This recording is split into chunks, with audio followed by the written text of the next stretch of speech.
you'll notice that the mist seems to push in through the forest, where you get that claustrophobic feeling as the mist seems to be all around. And as it clears, there's just going to be another human who is standing next to you all, and will seem rather clueless, as is the status quo here. So as you start to look around Renmarsh, among what you will see is a small girl who is like preteen, maybe a teenager, with brilliant fire red hair. She wears dark black leathers and seems to be probably just under 5 foot, maybe like 4.5 foot tall. And she's got some small blades on her person, but otherwise will be among the first to notice you, as the others in her party seem to be covered in blood. She's kind of coming out from behind a tree and will be pointing out towards you, and she'll just be, Kavi? Flea? Sarkis. Another stepped out from the mist. And then can I have the other people that Renmarsh will be seeing here? Sarkis, can you describe what he sees? So yeah, you would see a little halfling fellow, older, gray hair, balding with a big old bushy mustache. He's got just a walking stick and no real armor to say, just some sort of like intricate looking leatherworks, like some bracers and a couple other like little trinkets on him, carrying around a backpack just loaded with little hobbit items.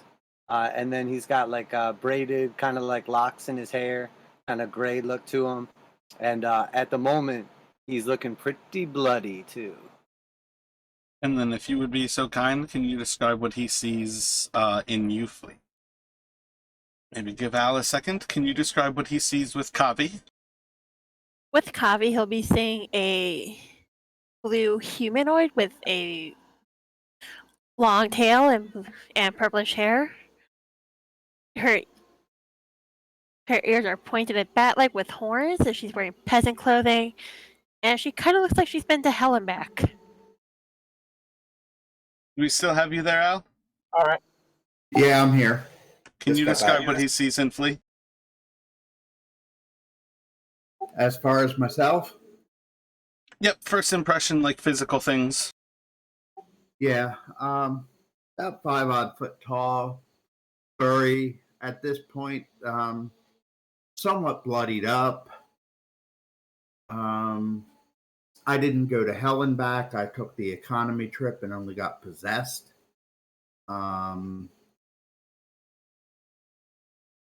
And that's really about it for me. All right. So they're all kind of just standing around like a fire, or just like Over, like, what was it? I think 5 wolves? like making them a camp, or like a. Oh, okay. So the wolves are No, all- you're walking into a forest setting where Okay, these right. people are standing over bodies, and the little girl's like stepped out from behind a tree, clearly like hiding during this combat. Okay, so I have no idea how I got here.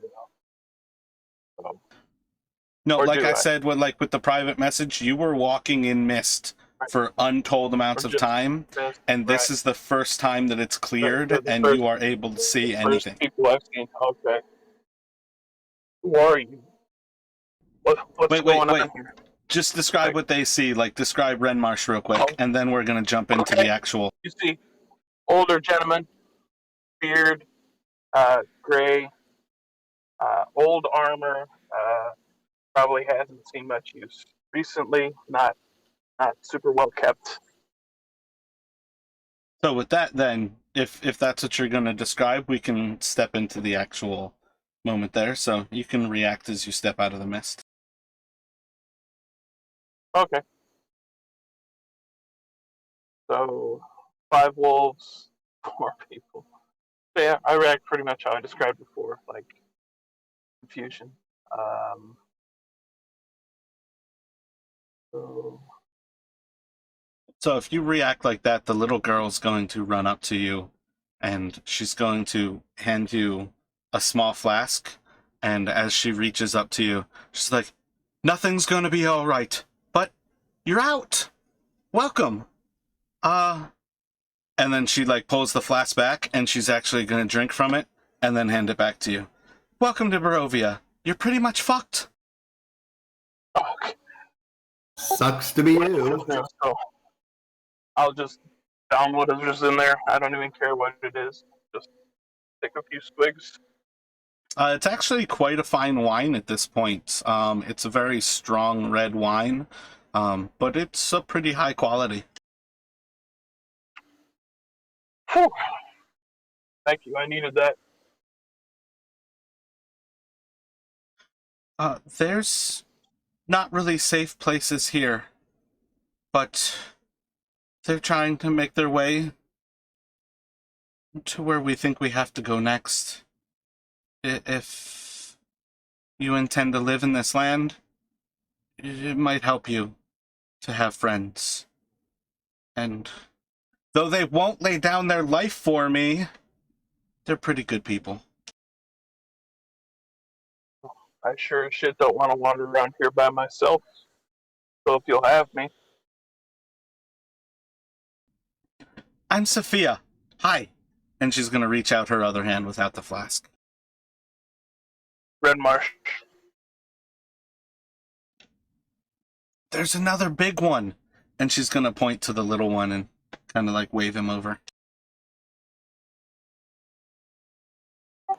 And you'll see Sarkis sort of like leaning on his staff, kind of walks up, and he'll kind of wipe his nose, and there's a combination of like blood and boogers kind of like strayed through his mustache and across his arm, and he'll look up at you and say, "Ah, hello, Renmarsh. I'm Sarkis. Welcome to the Mist. I suspect you're not here by choice, but you'll be staying a while." Seems to be so. Nice to meet you. So you two, would you like to introduce yourselves to the old man? Hello, good sir. They're not that much. My name is Flea. I'm pleased to make your acquaintance, and we're all screwed. He's not really a cat. He just looks like one. But it's something. How did you all end up here? I'm assuming the same way you did through the mist. Do you remember how you ended up here, though, Kavi?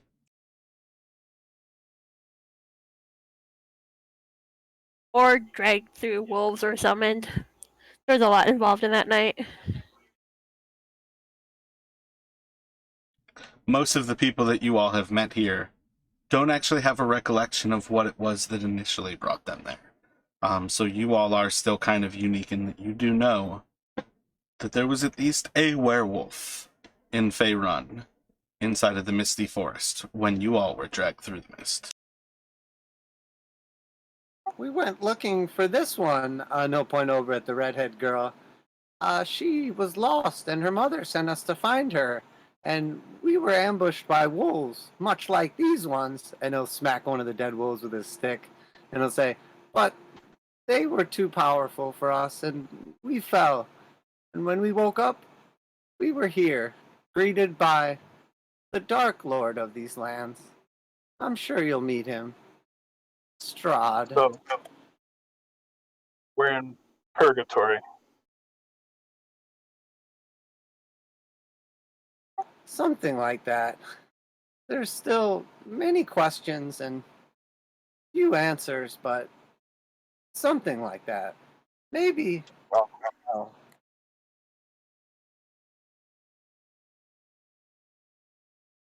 What's our next move?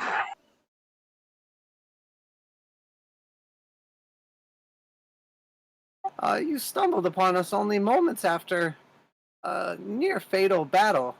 I hope you can handle yourselves, because we're all in pretty rough shape, but we're headed into the woods to find a stone and defeat some druids. Well, can we tell if it's nighttime right now, or does it look like this all the time? Is there like a day-night cycle? Where are we at right now? Flea would be able to tell you that it is about 10 in the morning. And when you look around, he's clearly lying because there's no light to be really seen here. It's vastly dim. You can see probably a few hundred feet inside of the actual forest before everything is just lost in darkness and the actual mist. But in general, you can't really see too far, and you're never going to be able to see any sort of light source. The quote-unquote daytimes are at best kind of like a vague moonlight. All right. If you ask what time it is out loud or no? Yeah. Sarkis will like look up at you. He'll like squint one eye, and then he'll look down at his wrist and like pull his bracer back a little bit, and he'll say, "Let me check my timepiece." And then there's nothing on his wrist, and he'll just turn back at Flea and go, "Flea, what time is it?"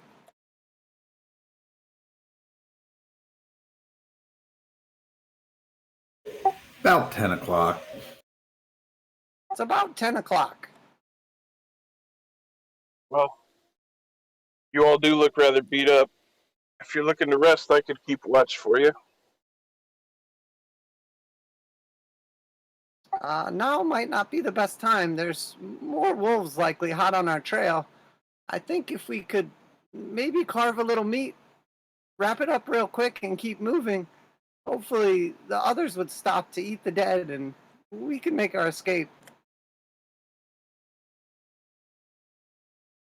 You can do a medicine or a nature. How about a survival check?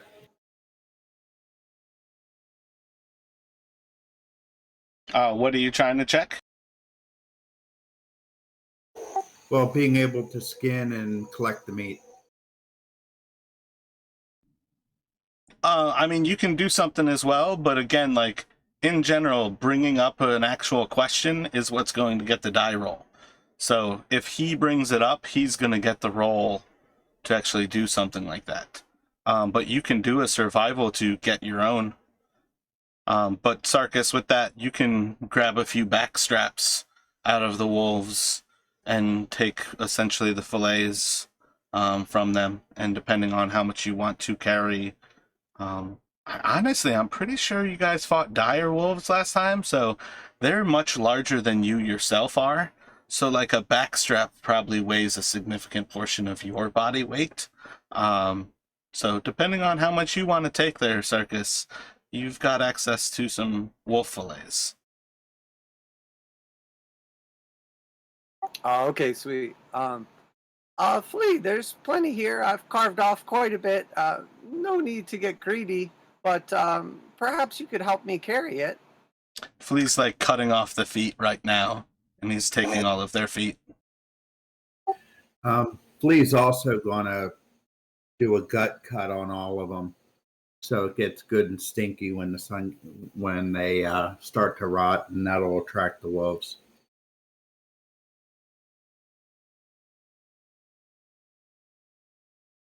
That should help create a diversion. And I'll pull out some cloth and just kind of like wrap the meat up, and then I'll take a couple little strands of like my like kind of leather twine, and I'll just kind of wrap it around and secure it to like the side of my pack. Hopefully they are distracted by this and don't follow the dripping blood. Speaking of blood, I'm not in the best of shape. How about everyone else? Should we heal up a bit? I'd like to get out of this, get away from these dead wolves so that we're not close when other predators find them. Then, yeah, I think we could do with a little bit of rest and a wash up. I like your attitude, Flea, but no need to be a hero. And I'll reach out to Flea, and you'll see like a little glow in my hand, and I will use a key point and do Hand of Healing on Flea.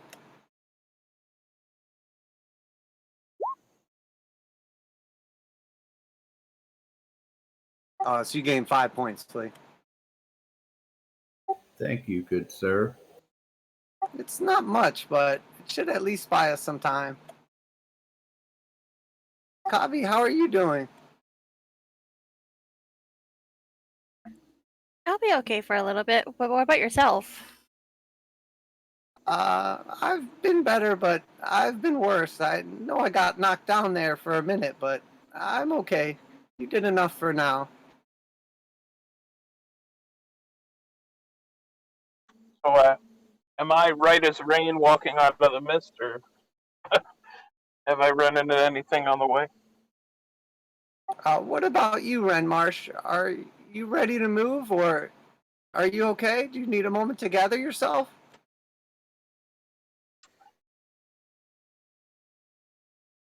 This is all very strange, but I'm ready when you are. So if you all are satisfied and ready to move, you know that you have a long day's march to get back to the Wizard of Wines. The vague idea that you want to go to the south, where you understand the druids are from. And at present, you are basically northwest of Walakai, as you are attempting to walk beyond its sight, as well as effectively trying to stay away from pretty much as possible. Although you will quickly recognize that the road is one thing, the forest is another, and you're probably finding danger everywhere you go. So you guys can progress forward as you would like here. But again, you are effectively just to the northwest of Valakai. So if you would like to continue on just kind of southwestish and kind of aim for the woods and the road just beyond the view of Valakai, you can just have one person lead or two people work together.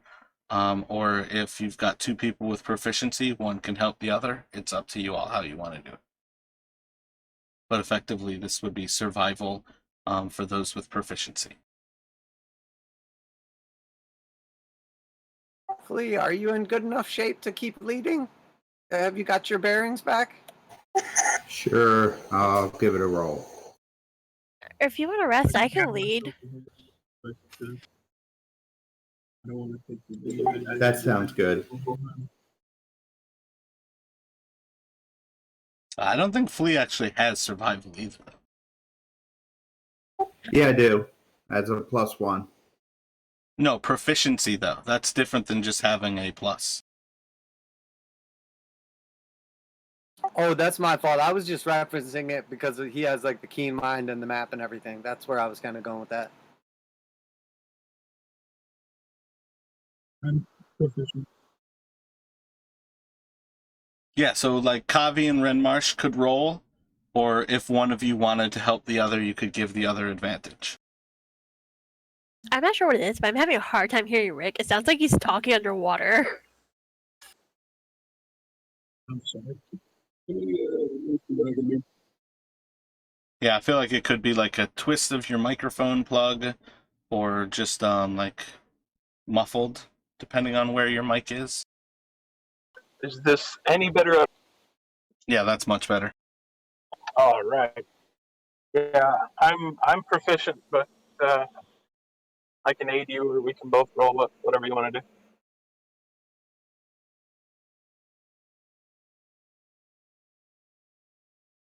Oh, we can both do it.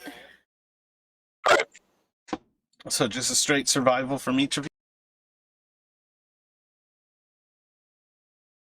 I love the fact that the person who just walked through the mist and has no idea where they're going is about to lead you all.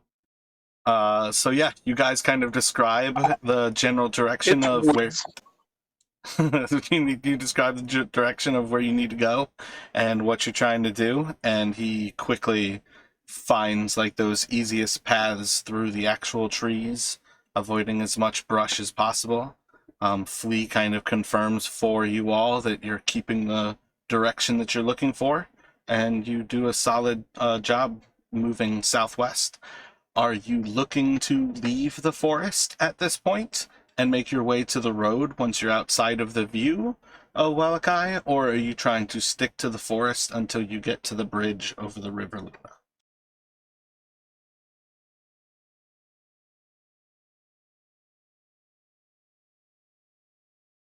I feel like once we're out of sight, it'd be easier to head to the road. But also a quick question, because I lost count after like 2. Is she a -2 or like a -1? I think we've got you at -2 right now. Alright. I think you've cleared 2 of the 4.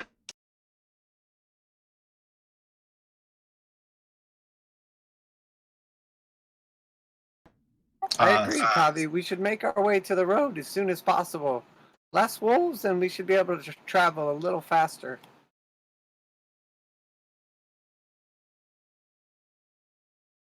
So as you're moving on, you hear like a little bit of clinking from within the group, and Sophia seems to be like lagging a little bit, but it starts to dawn on you as she is continually drinking at this point here.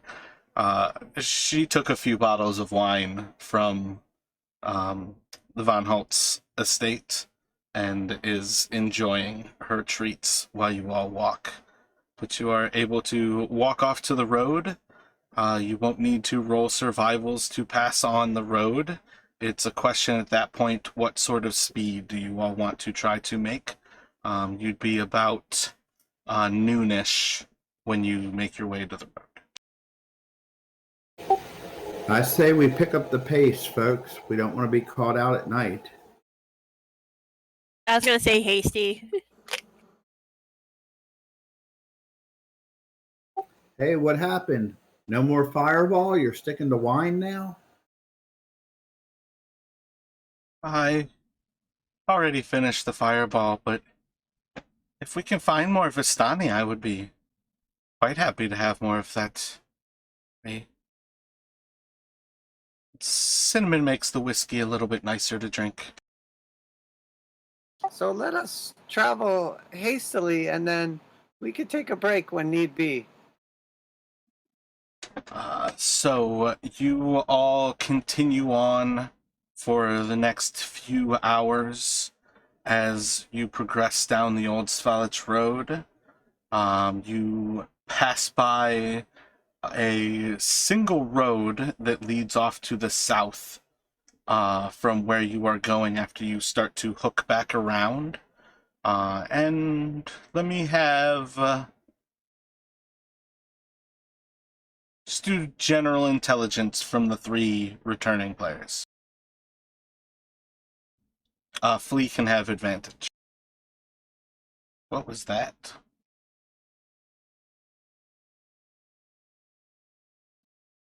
That seems very weird. What did it do for you there, Flea? I just did an intelligence saving throw, that's all.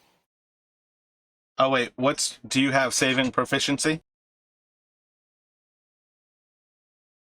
Is there a difference between your intelligence modifier and your intelligence save?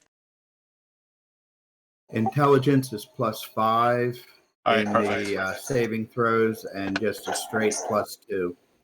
Okay, so you do have proficiency. So those are 13. Word.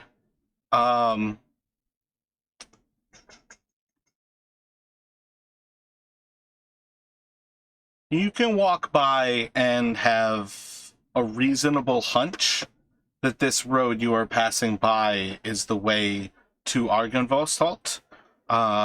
You all have not gone this way before, but it's vaguely enough distance for you to make that assumption.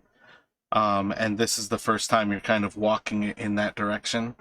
I definitely set the DC a little bit higher than that to know it, but I think it is sufficient enough that you can understand that as far as things go, this is a good bet for how to get to Argynvostholt if you are trying to walk directly there.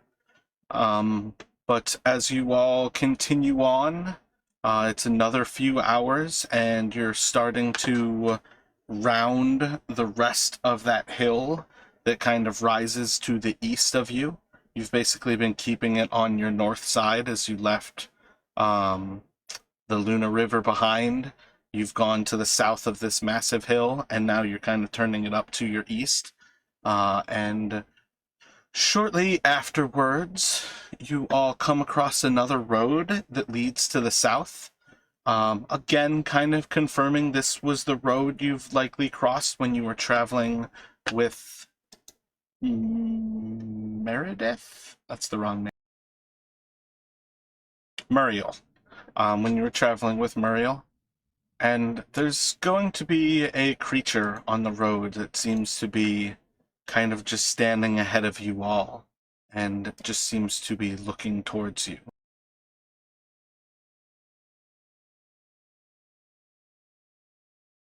And you'll just see, as this figure seems to stand up straighter, and it seems to be a humanoid. From this distance, you guys are probably just inside of view, and it's probably about like 50 or 60 feet away from you. Let me have you all do a perception check. So, Kavi and Flea, as you two look out, I think all of you would recognize that this thing is dead. And Kavi and Flea would very quickly recognize that this is one of the revenants from Argynvolstholt. And it seems to be standing up as it stares at you, and then it's going to start to walk forward towards you.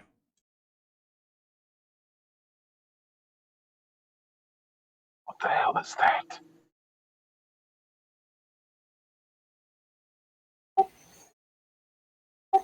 Not good. Looks like another one of those death knights. Be ready. Just kind of holding your ground right now? Is it walking towards us? Yep, it's walking towards you now. Detour to the woods. Is it like coming at us pretty quick, or just like at a leisurely pace? Just walking. It's not even traveling nearly as fast as you all were previously. What do you want from us? Leave us alone. You can roll an insight check.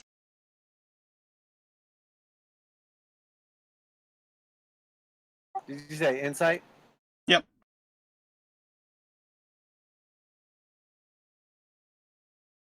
By its pace, it seems to have noticed you and it's moving into your direction, but doesn't necessarily seem hostile at present.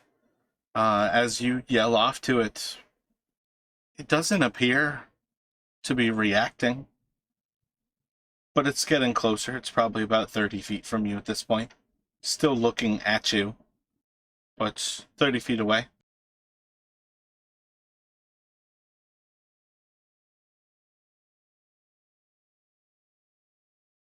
I guess I will sort of like spread out to the side, kind of like, so we're not all just like bunched up.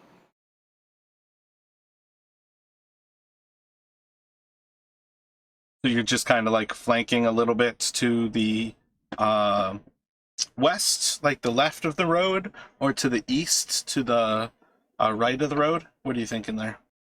I'll go like west. I'm gonna keep about like the same distance away from it, and then I would just like to yell out at it.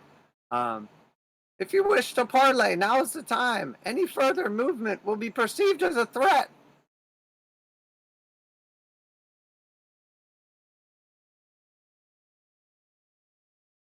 Doesn't seem to have a response. It's just continuing to walk towards everybody, and seems to be ignoring the fact that you've like stepped away from the group. It's still walking in that direction. Flea's going to step to the other side of the road about the same distance. As you all move to the side, it walks through the remaining 3 people and just kind of moves past them. And it seems to be walking beyond them, still staring off in that direction. No longer looking at the group. Is everyone okay? That was pretty creepy. seen some wacky shit in my time. That could have been ugly. What kind of place is this? We're pretty sure it's a prison, and you're in it now. Good news, you're gonna live forever in some horrendous way. She Comforting. takes another drink of wine. Could I have some of that?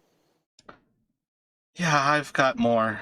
You're welcome to what you need. Thank you.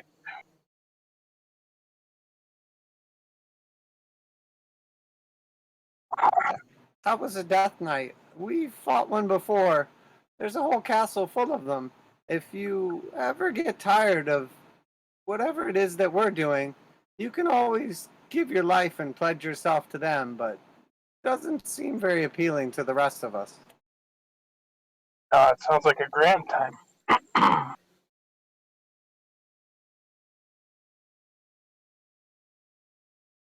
When I look at you, what kind of like weapons can I see?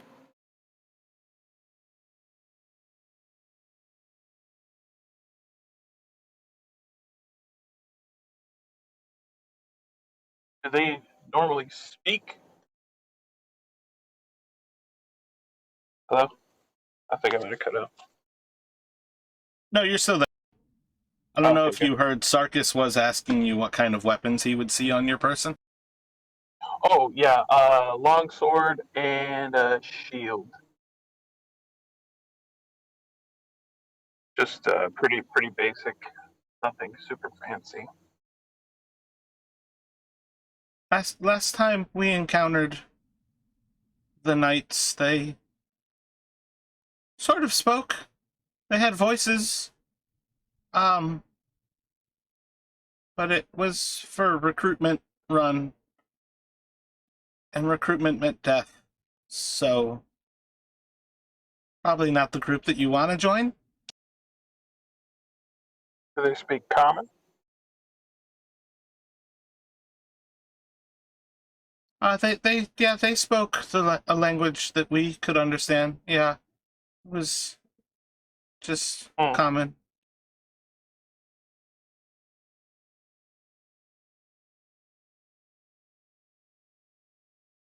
If I look back, is it still just like walking away from us? Yep, it's still just walking down the road.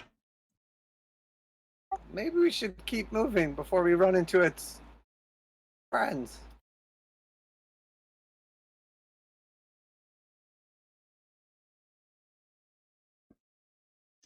As you continue to move along the road, you'll pass by a little bit after,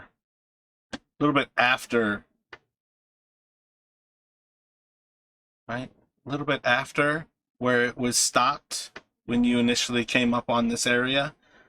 You'll see that there seems to be a very similar creature dead on the ground. And it's not until you actually start to notice that these bones seem oversized that it kind of starts to make sense that perhaps this creature was some sort of a mount, some sort of larger creature that it might have been riding, and it seems to have been killed in this area.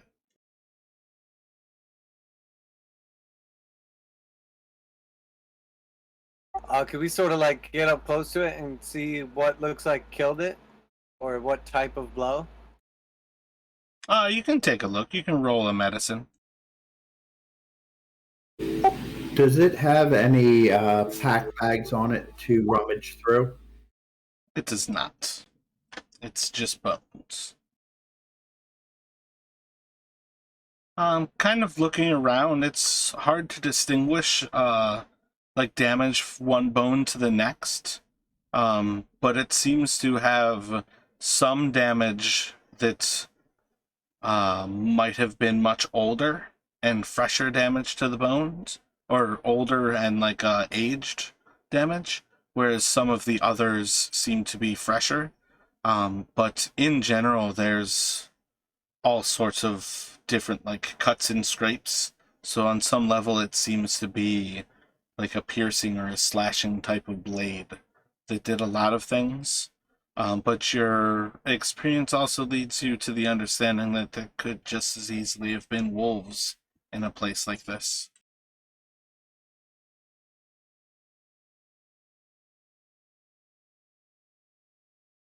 I'll just sort of share that with the party. I'm not sure what killed this, but it appears to have been its mount.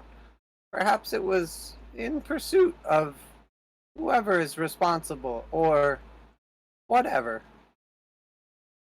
So when you all are ready, you can progress back down on your way towards the Wizard of Wines.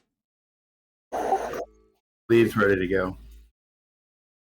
Can you proc where we're at on the map at this point in time?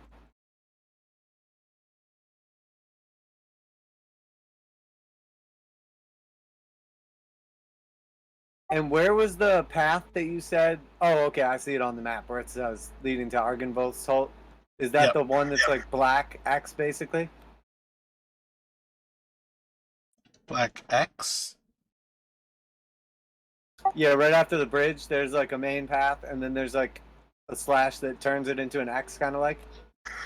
That's where you all got dropped off by the hunters the first time. That was the path that took you into the swamp. Oh, okay. The T junction was the one you were saying leads to Argynvost's Holt.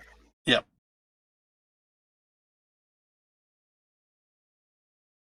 Yeah, you guys passed through like mountains, hills, and a forest to get to Argynvost's Holt when you left the swamp the first time. Which is another reason why you still don't really know how to get there in particular. But you have this map from... damn, I am terrible at remembering that guy's name. I should have never had him give it to you. But the guy from Barovia, the noble in Barovia. Arena's brother. Isaac. Yeah, Isaac.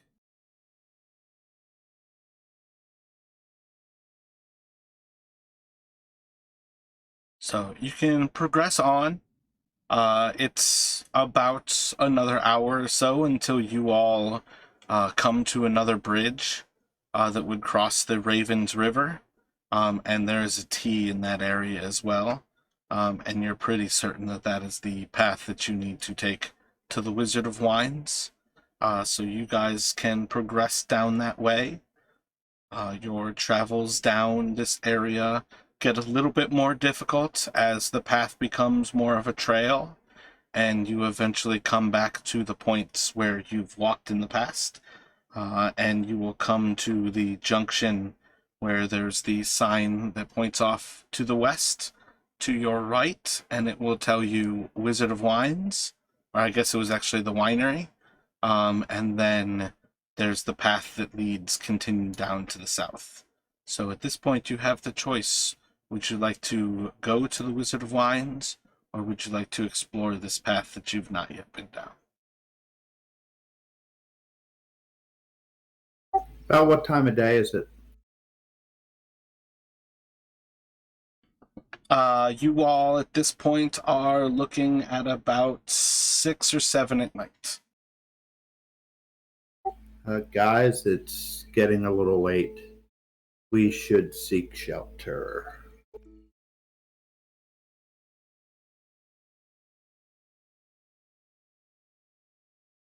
I think we need to head to the Wizard of Wines.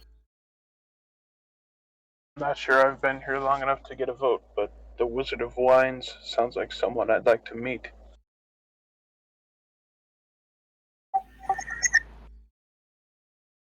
It's pretty universally accepted you don't want to be stuck outside at night.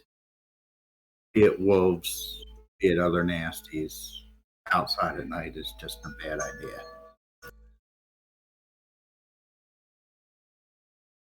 Flea, how much further is it to the area we took shelter before when we met the hunters?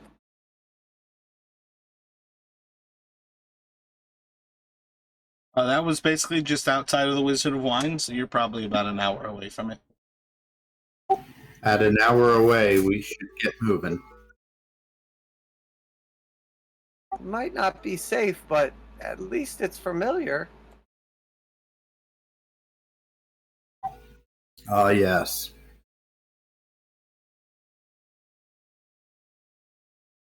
And then I guess like as we're kind of moving, I'll sort of like run up next to Renmarsh and I'll say, the Wizard of Wine's name is sort of deceiving. It's not actually a person. It's the building that was part of the vineyard, but the druids destroyed it. It's a lot of the reason that we're after them. That and the jewels.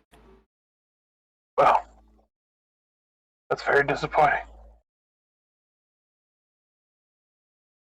Thanks for letting me know.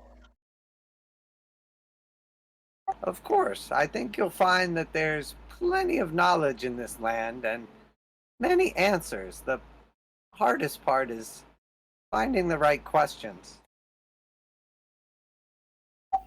Now, as I recall, our last time as we were fleeing the winery, there was a small outbuilding that was abandoned.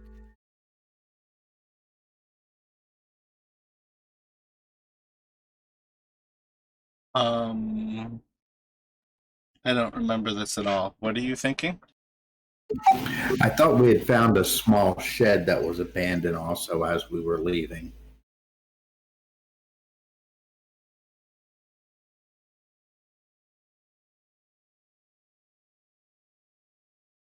That might be the little, like, cove that Sarkis is talking about that you guys have sheltered in a few times? Like where you met the Mardikovs? Yeah, no, it wasn't under the tree, but I mean, that's as good a place as any. Yeah, as far as I remember, you all fully explored the Wizard of Wines. It could be the actual place where they stored the wagon cart, but I feel like you guys went into that. I'm not sure what would have been an abandoned anything, but the building was like a singular building. Yeah, we definitely don't want to go in there. Not in our shape.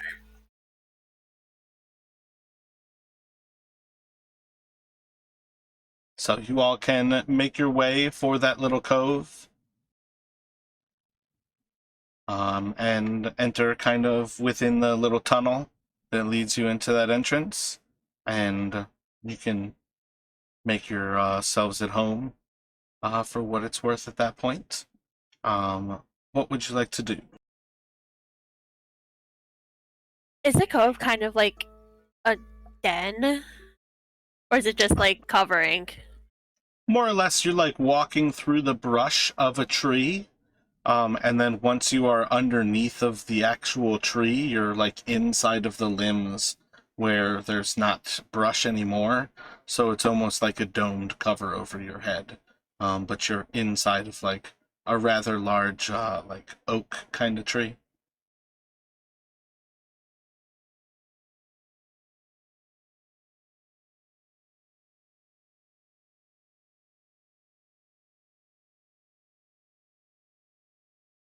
Sarkis will just sort of like gather up some little like sticks or like dry wood or whatever, maybe some pine cones, whatever's around, and pull out his tinder box and start preparing a fire.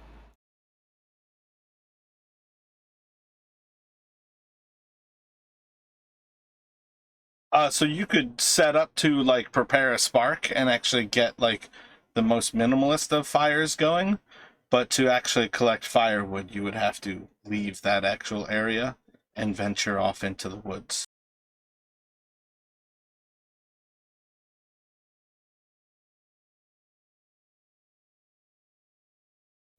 Sarkis, let's kind of stay where we are. We can deal with a small fire tonight.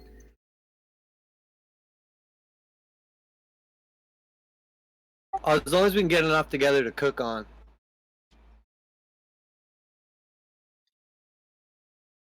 Yeah, like on some level, you guys could probably find a way to cook using torches, and burn torches like that without actually going for firewood.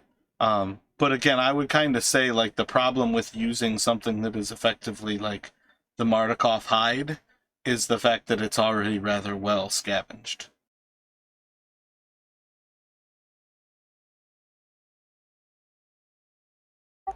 before dark, maybe I'll just venture out here. Not far, just gather a little bit of wood. Better to have it and not need it than not have it.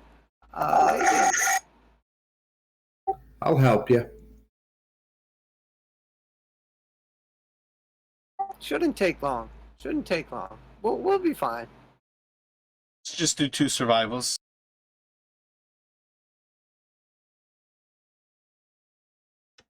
Or rather, like a survival for each of you.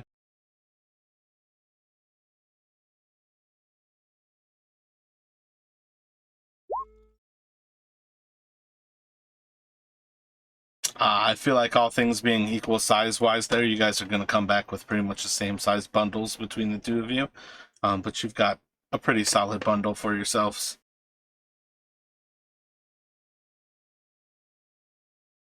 Excellent, excellent. I'll start preparing a fire. Maybe someone can get the meat ready.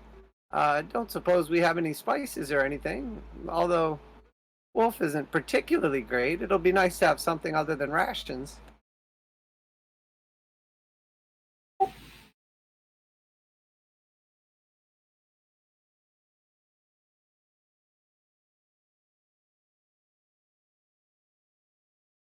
So, as you all go forward here, if you intend to short rest at the start of a long rest, after that first hour, you'll have to burn your hit dice that you would like to use.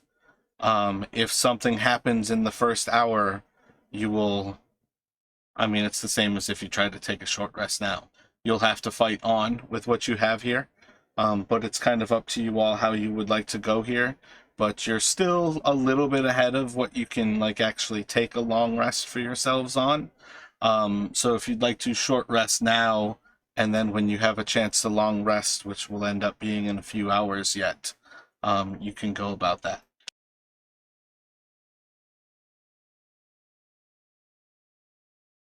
But you're kind of in that gray area. I think you all took a long rest last night, like slightly after midnight.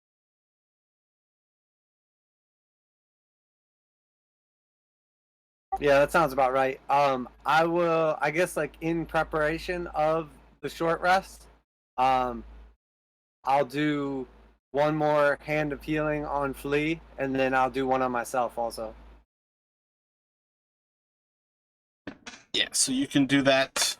You all collect the wood, and you can take the short rest kind of from like 9 to 10 p.m. But you otherwise have another few hours to burn before you really feel that level of being tired. But you can go to sleep at midnight, at which point we will then go to the idea of who would like to take watches. You now have 4 people, so you can put each person on a 2-hour watch and have each person watching their own portion without losing out on the ability to rest. Flea, that 7 is for you. And I could take first shift on watch. Or I guess if Renmarsh wants to watch out first shift, he can. Yeah, I was thinking I'd like to take first watch. I got a lot to think about. Everybody else said that they know how they got here. They all came in the same way. They were all assaulted by wolves while they were looking for Sophia. Okay. But they would also be Yeah. able to tell you that they've met other people who just walked out of the mist. The mist is a function of how everybody who comes here, and that's something that they would be able to relay to you. Like, locals are born here, everybody else is a far traveler, and in some way far travelers are brought through the mist. There's a lot of different things that cause it, but in particular, the mist seems to be the avenue by which all of these things make that transition. Okay. Well, as far as I know, everybody but me so far knows how they got here, so just gonna think on that a while I keep watch and wonder what that means for me, maybe what I've done. Part of what I mean, though, is you guys still have like 4 hours that you are sitting here doing nothing. Like, you and Kavi would be sitting there for an hour while they collect wood. Gotcha. and then they have like an hour of doing their short rest and then 2 hours before they can go to sleep. You guys are hanging out for 4 hours where a lot of conversation can happen. You don't have to role play it, but there's plenty of time for that information that I just told you to essentially be like handed down to you, that they know enough of what's happening here. All right. Yeah, I'll still take first watch though. Everybody else seems to need the rest a little more. So if you are all ready for that, we can jump into it, and let me just have 2 perception checks from you. Did that work? Yep, they came through.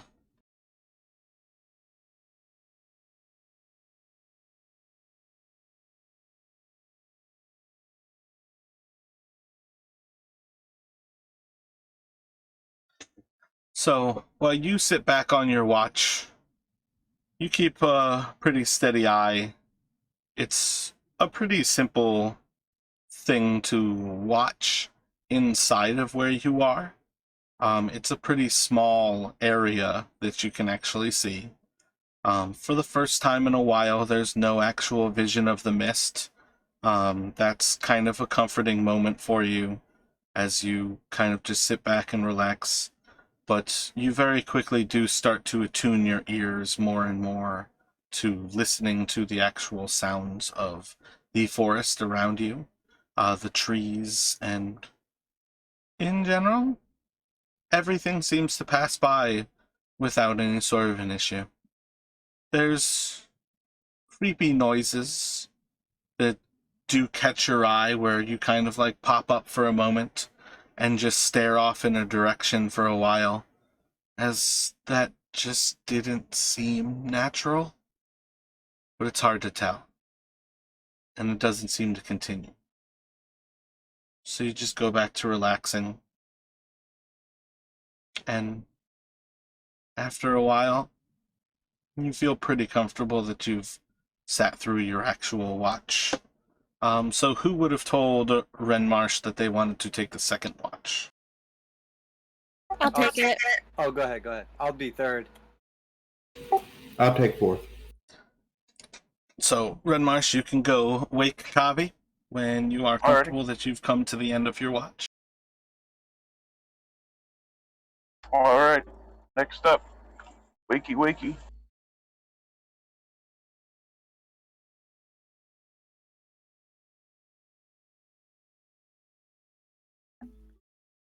So when you are all set, Kavi, if you can roll 2 perception.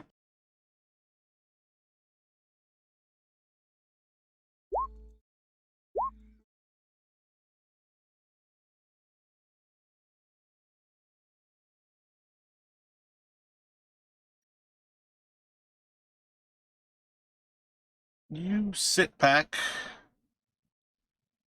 take your time to kind of think over things, and you still feel troubled in many ways. Things are feeling a little bit clearer, at least for you. But your first watch kind of just flies by. Perhaps your attention is very much lost. You don't really pick up on anything, but you feel pretty confident that you didn't really miss anything. And as you start to feel comfortable that it's long enough that you can go and wake up Sarkis and pass on the watch to him, you start to notice yourself actually picking up on sounds. Those weird ways that the trees seem to creak and the snaps, but there's never anything that hits the ground. And very similar fashion, you do get your interest piqued where you do pop up, and all of a sudden on your feet you're just staring off into a direction trying to tune your ears to it. You feel pretty confident when you focus your mind on it that you're not missing anything. But your paranoia is taking over on you. It's difficult to sit back and hear the woods. But you feel safe. You start to relax. And after a little bit longer, it dawns on you that you should be safe to go get Sarkis and return yourself to sleep.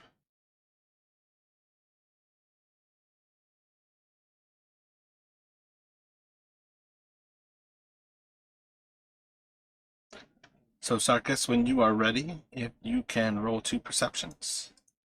And I believe yours are at disadvantage. Investigation disadvantage. Perception's regular. Okay, gotcha.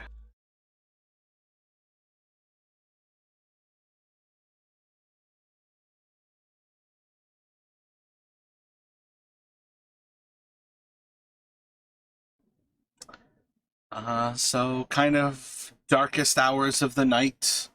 You're still a little bit groggy, and you just kind of sit back and let yourself drop into, we'll call it a meditative state.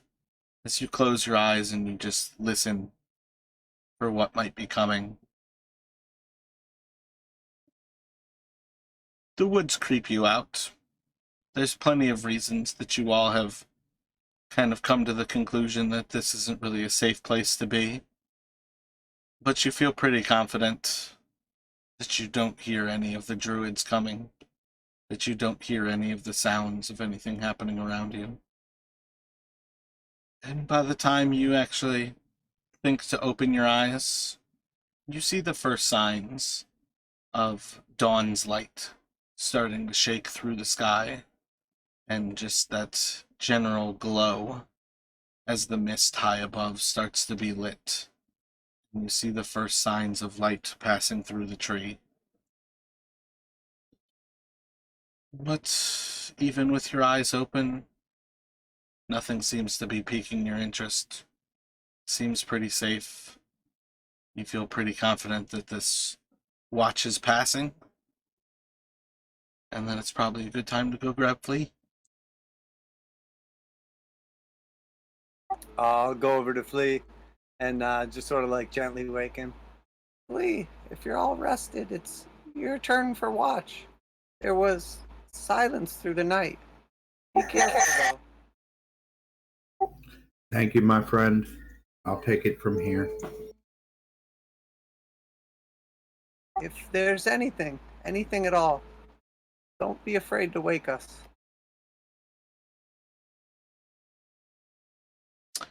So Flea, if you can, to pretty confident that he wakes you about 6:10, and you're just like, yeah, I can grab more sleep. And you find yourself nodding back off as you just rest your eyes a bit. About 7:15 in the morning, you just like pop up to your feet. I didn't mean to sleep. But you've slept a little bit extra time, and it feels good. Keep a better watch. If you'd like, you can kind of pace around and keep an eye on things. If you'd like, you can just kind of stand still and pay attention for that last watch, but you're adamant with yourself. Not gonna fall asleep again. This morning, I got enough sleep. I'm going to stand still as to not draw attention to myself and try to remain as undercover as I can. As time actually goes by, you relax, wait, counting the minutes go by, and it's not long before everybody should be well enough rested, and you should be able to wake everybody up, and you can pass on to everybody. It's about 8:15, and you all can benefit from a long rest.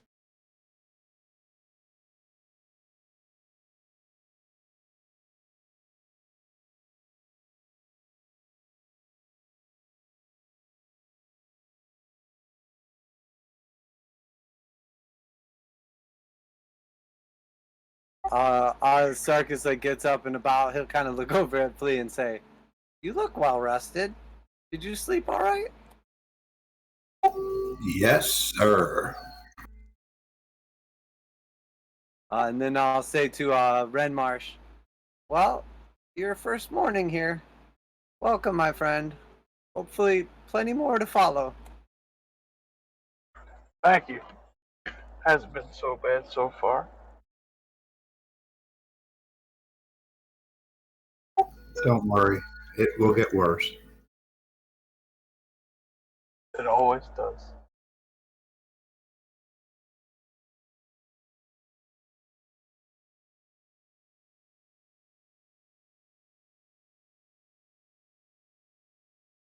So, I feel like it sounds good that on some level you all could have been doing like a light smoking on all of that rations. So Sarkis, roll a D100 for me.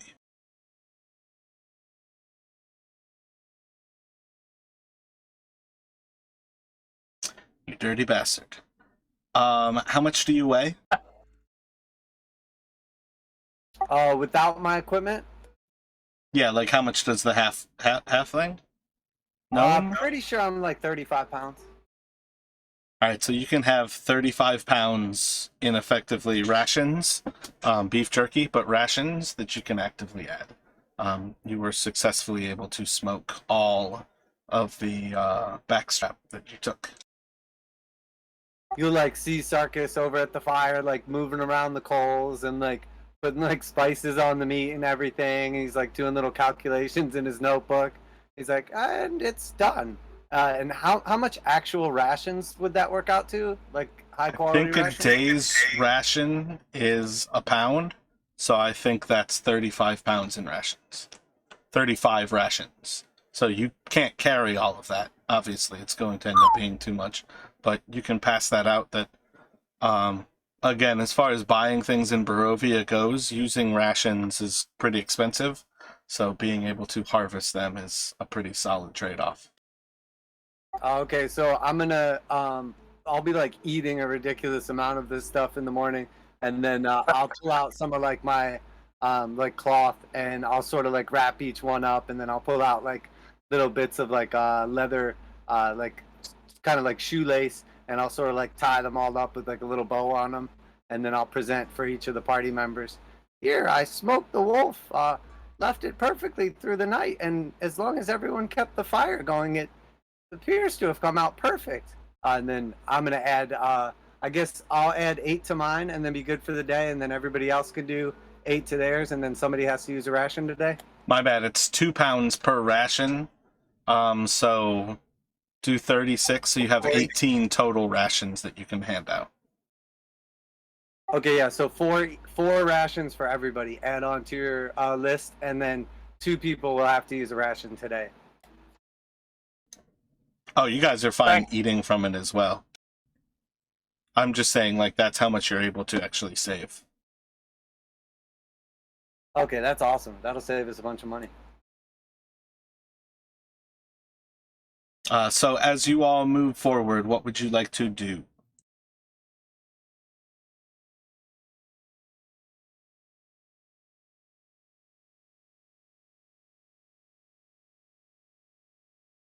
Don't want to dilly-dally around too long. Should we progress to the hill and try to find these druids early in the morning?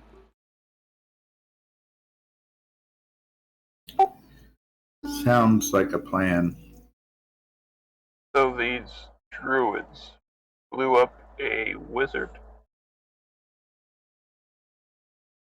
What exactly did they do?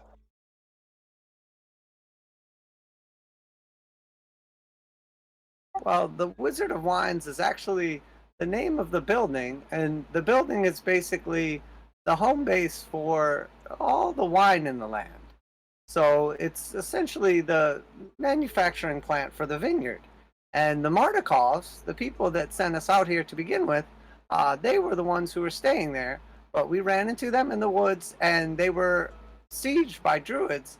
So we went and killed most of the druids, but some escaped. And then afterwards, they sent back a gigantic tree, and the tree destroyed the building. So now the Wizard of Wines is destroyed. no one gets any alcohol in the land, and then you'll see Sarkis sort of has like a mean grin, and he's like, and now we're gonna finish off the pesky druids. It's the most heartbreaking tale I've ever heard. Do you want me to scout around in stealth before we go out?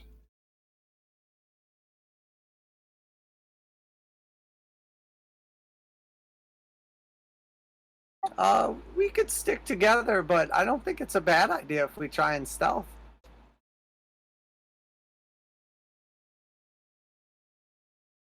Okay, let's go. And like after you said that, Renmarsh, I'll look over at Sophia and I'll say to her like, Sophia, good thing you managed to salvage some of the alcohol. How are you feeling this morning?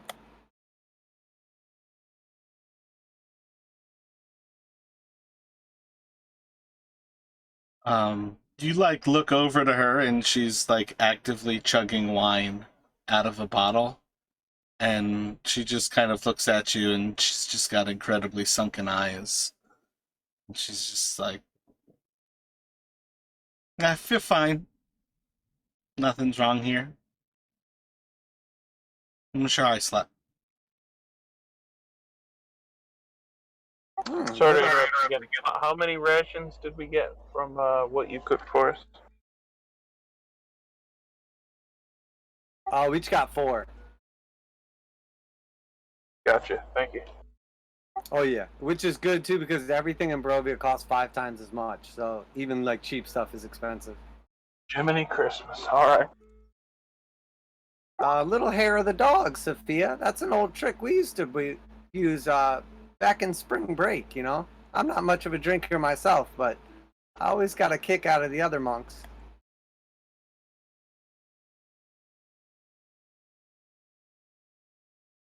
The devil tell you that you're his long lost love, permanently reincarnated here in the soul of a little girl?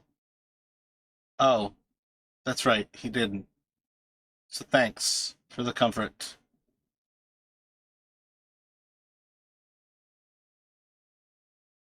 You know I tried, Sophia. I asked for your freedom.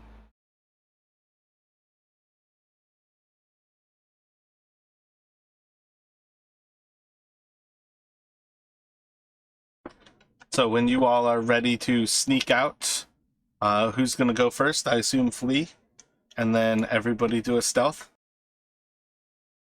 Sounds good.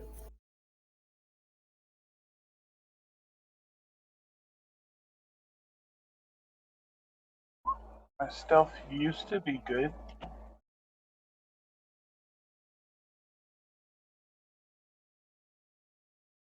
What kind of armor is Renmarsh wearing? I think it's the chainmail that came with the starting equipment. Gotcha, so yours is disadvantage. Disadvantage, right? Now, when I clicked on that, did it automatically do disadvantage, or do I have to roll again? Again, that's one of the things. It rolled the 2, so if you look at roll 20, it rolled a 14 and 18. I think it understands that the 14 is the roll that it took, but I don't really care whether it worries about knowing that so much as that we know. But that's why I prefer the 2 dice being rolled. Solves everything right off the bat. Okay. And Flea, what the hell is going on with your rolls? I don't know. Let me look at the settings. I didn't change it. You don't necessarily have to worry about it. It's just weird because it's rolling 3 dice for everything that you do. Yeah, I know. I'm looking at it.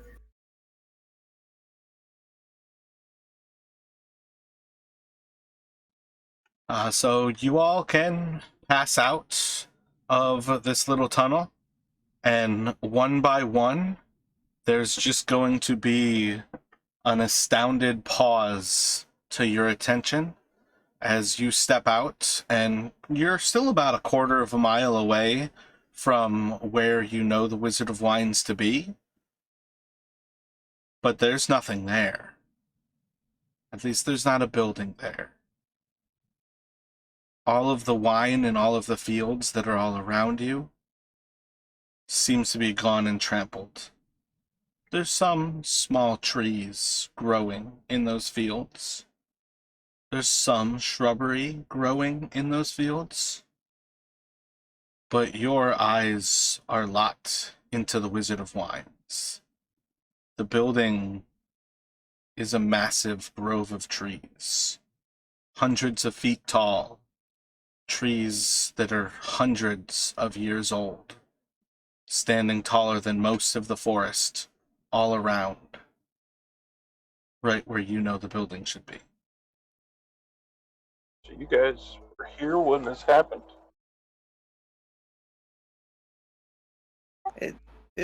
No, it's some sort of magic. The druids. There was a building here just a few days ago. No trees, just a field, and what? Must have wanted to get rid of any trace.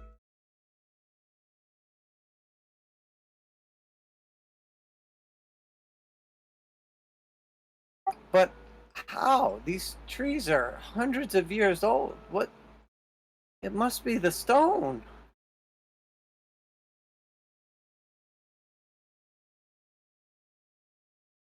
Let me have perceptions from you all.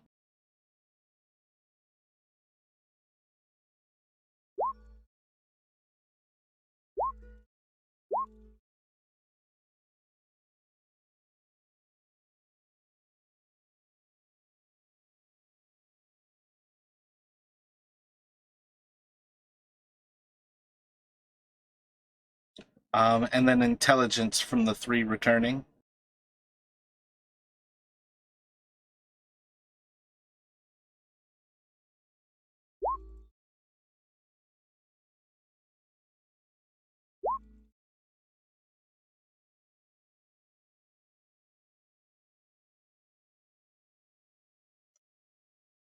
So you all see that a lot of the trees that are the smaller ones growing from within the actual wine, like the fields where the groves of wine was being grown, the vines. There's almost like a path where things have been tilled up, and you kind of recall that the giant tree that once stood outside of the Wizard of Wines was standing vaguely in this area when you all were last here.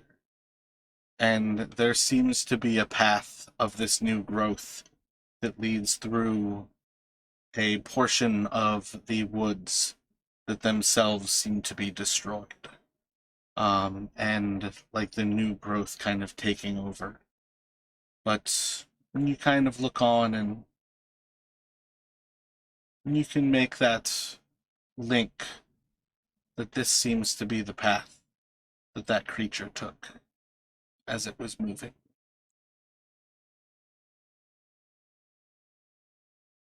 So it's now essentially in the center of the building. That brown moss kind of stuff we ran into in the basement, is it highly flammable? The building is gone. There's a grove of trees there. Those are the trees that I was explaining, like they're so huge, they're like hundreds of years old. In a matter of what, like 2 or 3 days at this point? There's See, if nothing I'm left. understanding, if I'm understanding this correct, though, the giant tree like literally like walked up, destroyed the building, and then walked away. Like the big tree, I think, is gone. That's correct. The like path of tilled earth and a lot of the smaller trees are coming up from where that thing moved, but the actual Wizard of Wines, that whole building complex, is all gone, and it is a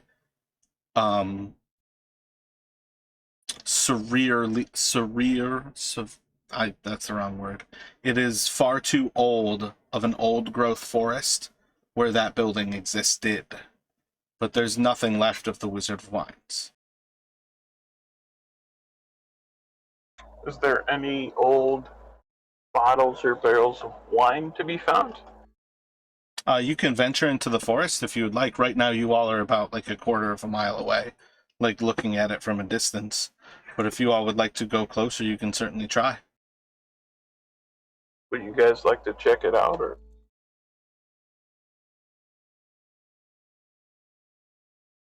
I suppose we could if you want, but I must warn you. You seem to know more than me. I don't want to go doing anything you guys think is too dangerous. The druids have scouts. They look like little plants or bushes, but when you get close to them, they come to life and try and take yours. We could go over there, but perhaps we should just go to the belly of the beast and try to eliminate these creatures. For a little wine, it does seem risky. Do you know what it was that the Wizard of Wines did to make them so angry? Well, from what we were told, just the actual building itself was what they hated. They're from nature, and they wanted to return the land back to its natural state.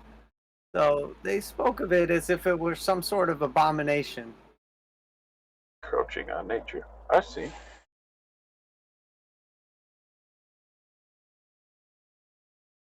Kavi, Flea, should we check it out? Do you want to go explore, or should we stick to the plan? Let's just take care of the belly of the beast.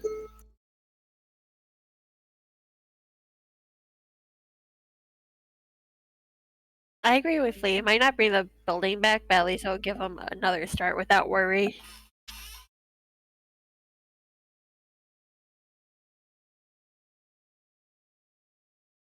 Booted from chat. I did not catch that, Renmarsh. What was that thought?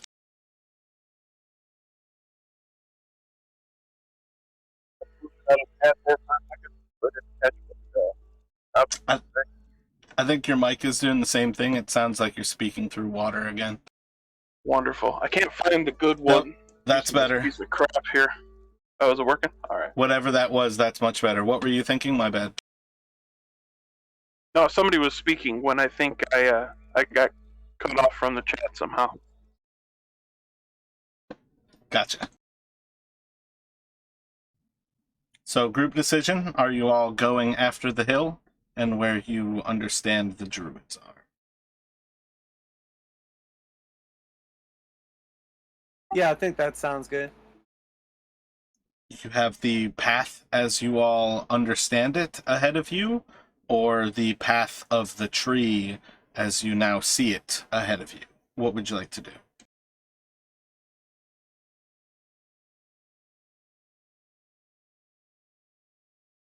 Do both paths like seemingly lead in the same direction? And does the actual path seem like more well kept versus like the other path has like, I picture it as like a snail trail full of like bloomed fresh trees and like woods. Like at this point, you're looking at something kind of like there seems to be a path that's leading south from the Wizard of Wines to where the old path that you would be looking at is to go back to the T-junction and start to go down in that area. You've never actually looked down the original path to know. It's just this is what you have on the map versus what you have in front of you.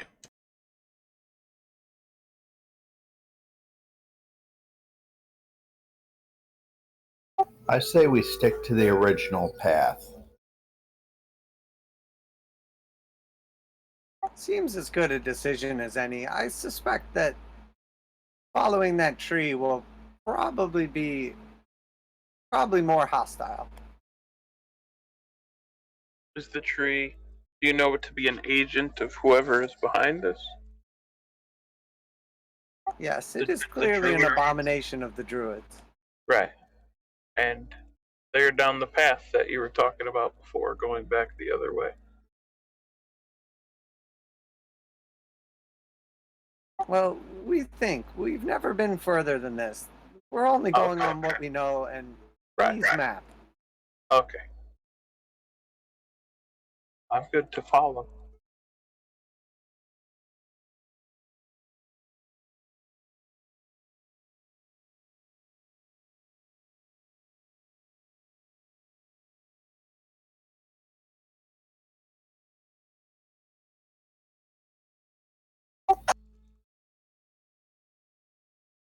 So you all can make your way back down the trail, heading back towards the quote-unquote main trail there, and look to the south as you get back to that little sign that points you towards the winery, and you can start to move in that direction. What kind of thoughts do you all have as you are moving? Are you moving slowly, trying to move fast, just trying to move at kind of a medium pace? Definitely stealthy for Flea. Well, if you want to be stealthy, you have to convince everybody else to be stealthy as well. Because if they move fast and you move stealthy, they are moving 4 times your speed. So if you want to do that pitch being stealthy to the group, try to get everybody to think like, this could be dangerous. We should move slow and keep ourselves hidden. Okay, guys, we should be careful here. Let's use stealth. I will cling clang as slowly and as quietly as I can. Are you wearing plate mail? Chainmail.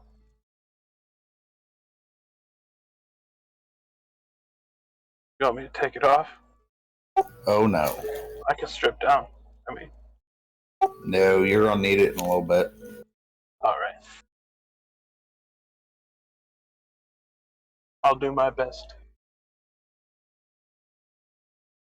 Sarkis, Kavi, stealth or straight in? We're still early. If we can get close to them without alarming them, I think it's our best chance. Stealthy sounds good.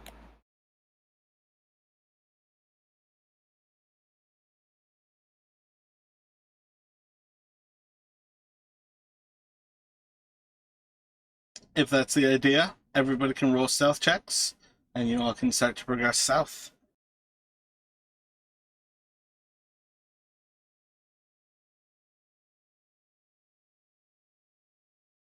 Or wait, I didn't have to do it twice, did I? Yep, no, and we'll always take the first dice, so rolling too many sucks when you roll double 20s. Yeah, that but looks in the beautiful, long run, but first, it's worthless. Right. that's correct. Okay. And that includes, like, if you all roll the wrong thing, we're always going to go for the initial roll, and we'll just fix the actual modifier for, like, the end digit.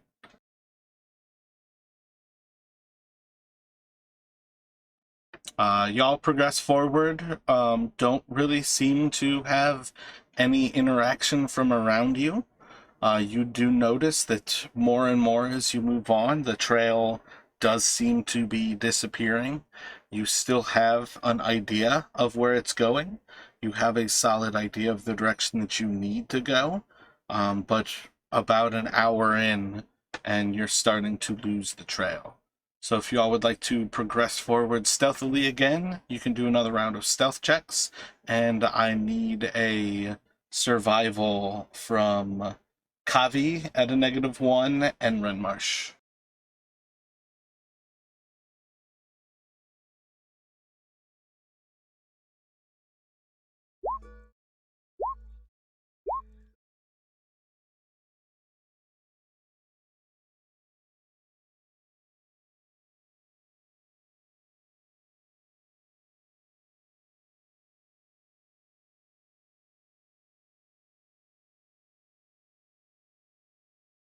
So you all feel pretty solid moving forward.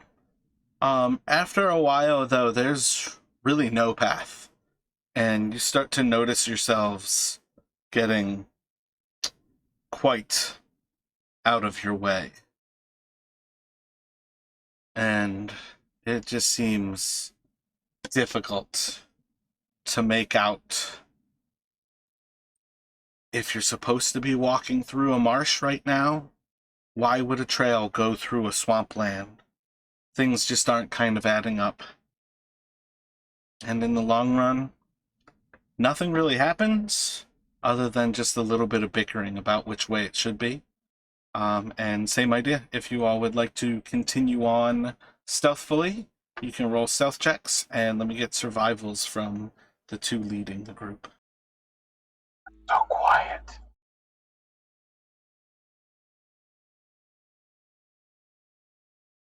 Am I still up front or no?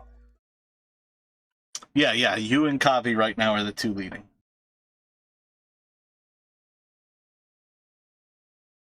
That was the survival. Did you need another stealth too? Yeah. For the foreseeable future, you're going to be doing both. Gotcha.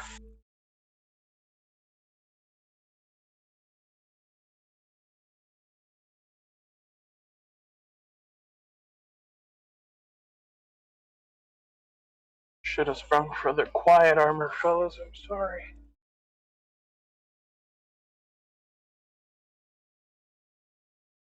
No worries. Hard to pack for a trip you don't know you're going on. Yeah.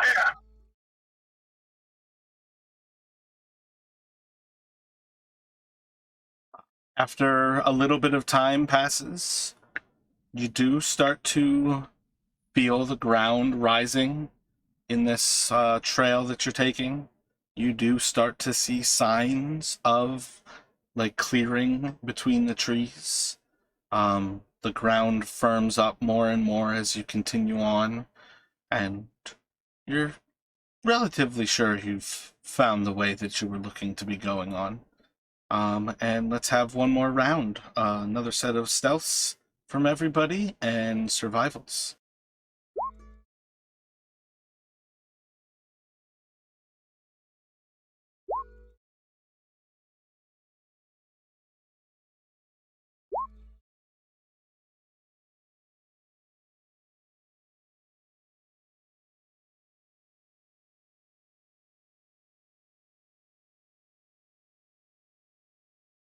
Goodness gracious. So most of this trip has pretty well left behind the actual marsh feel. The trees have become evergreens again, giving you the idea that you are gaining the elevation as you pass on here.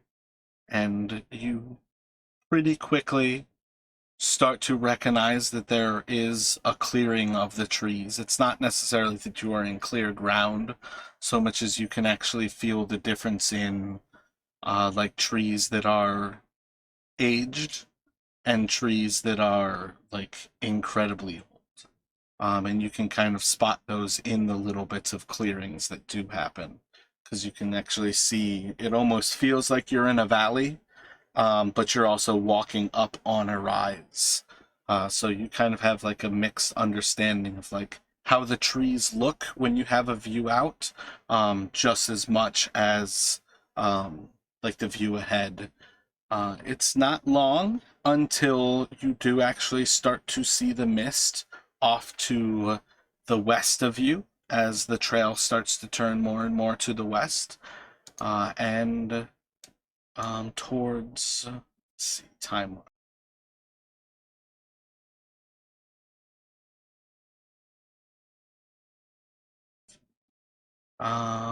Towards about 2 in the afternoon, you do come out of the trees in a last little turn in the trail, and all of a sudden before you, you see an extremely large hill presented in front of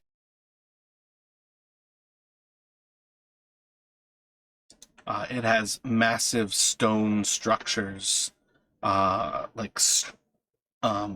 the actual like stone is sticking out of the hill itself, but there are actually stone structures in like an ordered positioning all around this hill. It's like a tiered step kind of setup where there are 3 different tiers of the hill itself, And these stone structures, these massive stones, seem to be stuck into the ground in these positions, almost like teeth coming out of it, as if it's like the jaw of a shark trying to consume the top of the hill itself. You do notice, for the returning players, that on the peak of the hill is that incredibly massive tree that was once standing right next to the Wizard of Wines, and it is inside of a ring of much larger stones that are true menhirs, which are, you can kind of assume, multiple 1,000-pound rocks that are sticking again out of the earth, that kind of line the circle which this tree seems to be standing on. And as you kind of come out and gain this first look, seems like there's nothing around you. But there's nothing but a clearing ahead of you, and this is probably about a quarter of a mile between you and the tree right now. Most of that time you are walking very much in the open, but you don't see anything moving.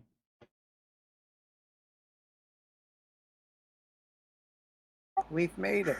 That's the hill. The tree on top looks awfully familiar.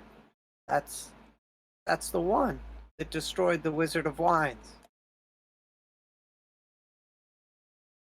You said the tree destroyed it? Yes, it's some sort of construct. It moves. It drags itself by its roots above the ground. It's evil. We're sure these guys are the evil ones, though, right? You will find that there are many, many types of evil in this land, and just varying degrees or motives, but they're evil. All right. Has it killed people? It's tried to kill every one of us many times. Listen, before we go into battle, know that I'm sure you're a capable warrior, but try not to let the druids speak. They're humanoids, and they'll cast spells, and the roots, the very ground comes alive and tries to bind you. You must get close to them. Try not to get distracted by the little plant creatures. They're weak, but they have great numbers. Good luck. Good luck to us all. I'll keep that in mind. Thank you.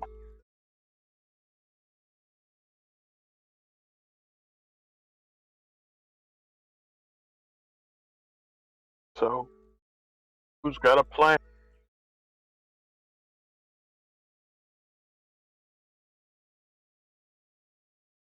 It's going to be hard to sneak up. It's wide open. We could try, but I suppose that we'll just give them more time to prepare. Perhaps we should try to go in fast? Strike quickly?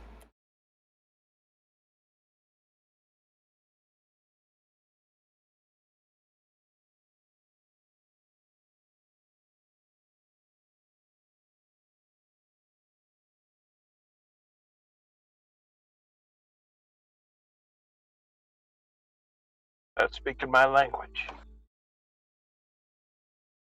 Yeah, I feel like it's so out in the open. I don't know if trying to like stealth it up will work that well. I don't want to like get like exhausted trying to run up there, but I feel like if we move at a good pace, we can at least like not give them a ton of time to prepare. They'd probably be more likely to see us, but have less time to get ready. If that makes sense. So let's take a break here, and you guys can plan once as everybody kind of gets back. We'll reconvene in about 8:05, but if everybody is back before that point, we can start back up. So take 15. If you end up needing less, just post when you're back in the Roll20 chat, or actually talk and plan so I hear voices when I get back. But let's take a break there, and you guys can think about what you would like to do here as you approach what you understand as the hill. It's not really a hide of the druids, but the hill home of the druids. Oh, I think we're gonna try to like approach a little more fast and a little less stealthy. I'm thinking some nice kindling and a bottle of lamp oil that I have at the base of that big tree might be interesting.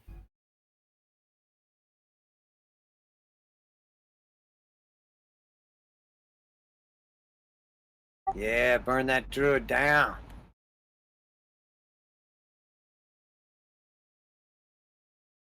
I checked my inventory just to make sure I had to.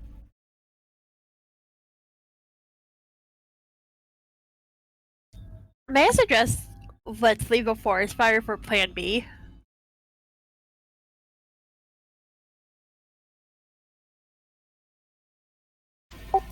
Okay. Is this area kind of swampy, or is it all just straight up forests? Y'all have left the swamp behind. This is pretty solid forest at this Right. point. Okay. All right. But you said it's on top of a hill and it's like a clearing around it, so there's definitely a fire break. So if you do go to Plan B, Flea, it's not like you're burning the whole forest down.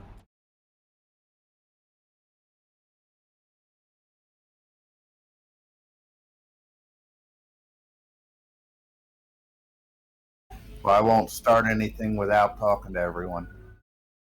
Well, you better talk about it now, because you guys are going to be in the heat of a battle when you go to do something. So plan it ahead of time. Plan like right now you guys are looking at the situation and you know shit's about to hit the fan.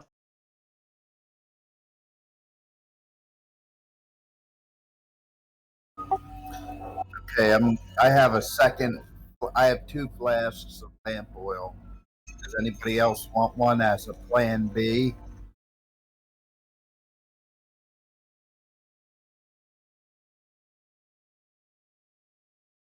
I'm good. I'm probably just gonna smack stuff with my stick and then headbutt it.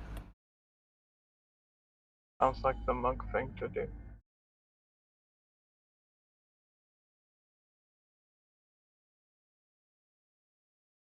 But yeah, I'm gonna try to like focus on. I mean, I imagine probably we're gonna fight a couple druids, at least a bunch of like little summons, and then probably a giant mean tree. So I'm gonna try to like focus on taking out like the druids first, so they're not like summoning and casting all kinds of spells all over us. Sounds like a good idea. I'll start out with my bow, and any at long range, we'll just start to pick them off.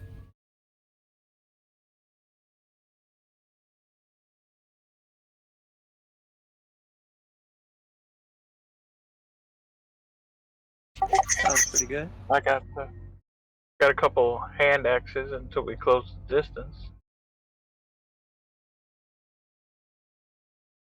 So if you all are ready to start moving forward, you can start to progress up the trail as you start to climb further and further towards that height in the tree ahead of you.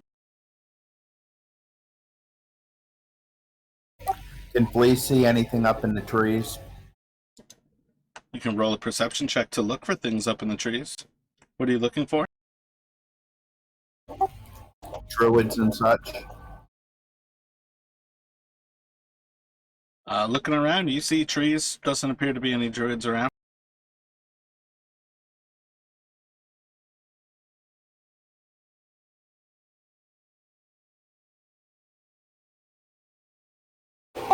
Alrighty, let's carry on.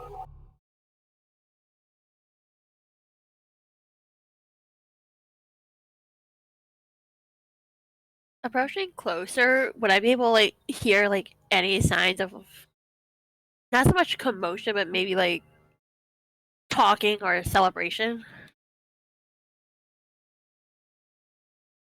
Roll a perception. You all are still a few hundred feet away, so you're at the base of this hill, many hundreds of feet away, but you can try to listen.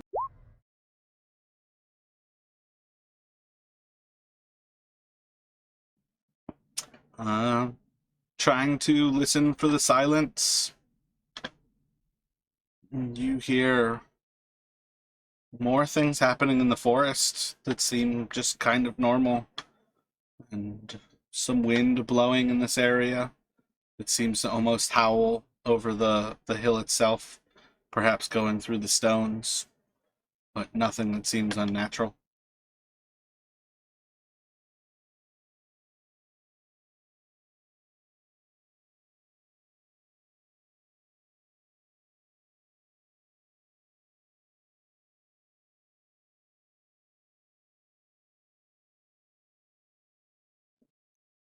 So if nobody checked, each of these squares is 50 feet. You guys are basically taking 2 turns to move 1 square. So Oh, in those are general, 50 feet. like when I say this is a massive area ahead of you, I mean this is a massive area ahead of you. But depending on what you would like to do, if you are just walking up the trail, that is fine. But as you continue on, the hill climbs quite steadily around the first step, and the second step is around when you would see the first row of stones that encircle this area. And in either direction, you're probably going to see 5 or 6 stones before the general fog in this area just tries to consume and covers your view from being able to see too much further. But moving forward, you guys can start to walk further and further up, just at a normal pace so as to not tire yourselves. You're also not trying to be stealthy, to not prolong it any more than it has to be. But you guys can move forward. Are these stones, are they just like natural stones? Are they carved, or what do they look like? They're stones that are sticking up straight out of the earth. They look a lot like teeth. So you can move closer to them and try to investigate closer to see anything else. But these are the stones that I was describing before, where they're sticking Okay, right. up out of the earth. So Okay. I don't think you're going to get a thought that these are natural, but you can't yet see like what they might look like. The closest one that the trail goes to is 100 feet away from you, and it's roughly human-sized. Yeah, I didn't realize we actually had a map. I must have been zoomed in too far. So where are we actually at right now? Effectively, when I put the map up and I showed the actual side view of Yesterhill, you guys are in the northeast corner of this map. So you would be starting off with the first view way in the top corner.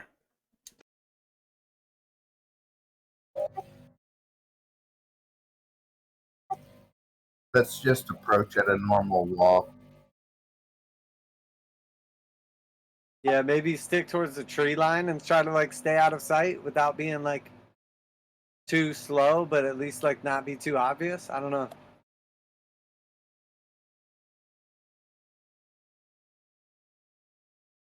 Okay. On some level, this is one of those situations I'm kind of looking for you all to narrate moving forward.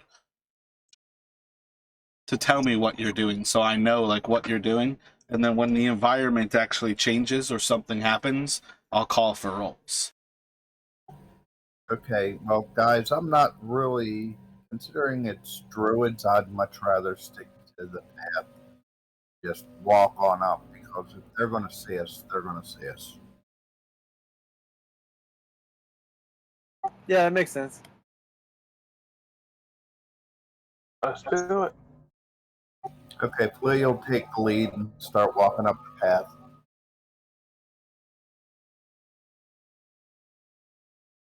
Yeah, I'll just kind of keep my eyes on the main hill portion by the big tree and see if I can see any kind of movement or anything, if it looks like they're noticing us or stirring around. Roll a perception.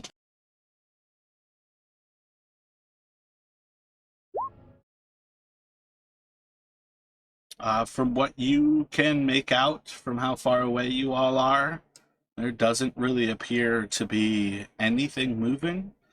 But the stones on top of the hill, it's hard to actually tell as you kind of move from side to side on the path. It could be that the stones are moving, just in your perspective. It could be that somebody is up there moving behind. It's hard to really tell what, if anything, is happening up top there. I'm keeping moving.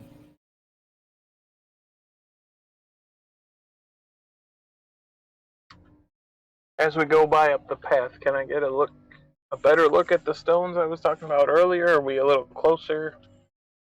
Again, sticking to the path, you're 100 feet away from the closest stone. So if you want That to far, call huh? their attention to it, yeah, again, these are 50-foot squares in here. If you guys pull Right, out the right, measuring tool, you can see. But like the closest stone is going to be 100 feet away. So you guys can leave that initial path and walk towards one of the stones if you would like to look at it. But I think that's the type of thing where you should let the group know and actually like play that out. All right. Yeah, so like one direction, one stone's 80 feet away. The other direction, the stone's 130 feet away. Right. All right, guys. I kind of want to peel off here. Take a look at one of these stones. What do you think? Scream if you get your butt kicked. Most likely. All right. I'm gonna creep up and take a look. So what are you looking for? You just like looking over the stone? Are you trying to see Just if there's taking a any look at like it. secret? Is it mineral? Is it bone? Is it engraved? Like, or is it just like a natural formation? Roll a perception. I'll stay close enough to cover him too, like while he's walking over there, sort of like bridge the gap between the rest of the party and him. Was that investigation or which one? Which check? Right now, it looks to me like you were looking at what it looks like, so perception. Perception. Okay, I just didn't remember which one you'd said.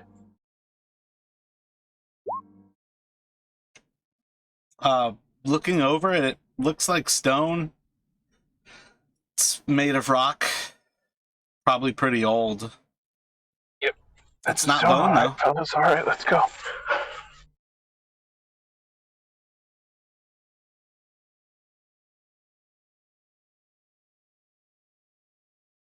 I'm just gonna make my way back. Tail between my legs. Sarkis and Renmarsh. Let me have the two of you roll perception.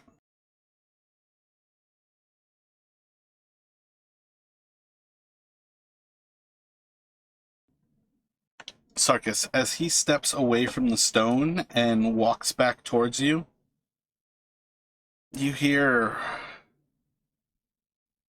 a weird rumble in the earth. You almost feel it in your feet. And then it passes. Sarkis will like put his hand down on his belly and sort of rub his belly and say, "Oh, that wolf meat's rumbling."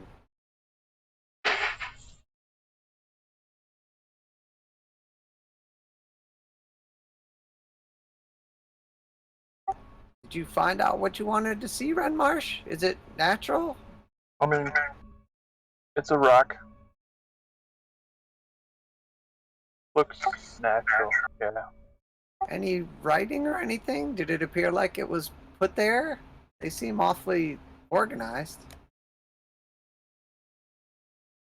I mean, it feels suspicious, but from what I can tell, not really. Thought I felt something rumbling, but probably just the wolf meat. Be careful.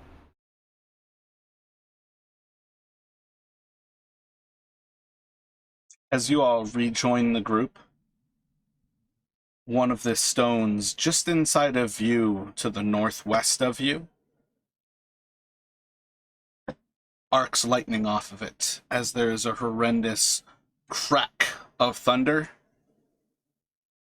and then the lightning dissipates. Okay, so it just erupts. It doesn't strike anyone. It struck one of the rocks. Just a rock. Okay.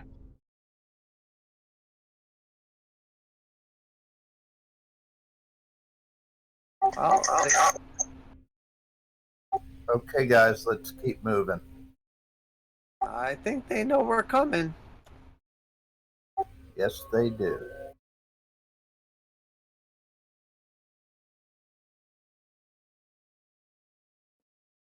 So everybody's just moving forward. What kind of marching order are y'all going in right now? Please leading it up. Kavi's going to be more towards center back. So Sophia will be right in front of you. I can take up the rear.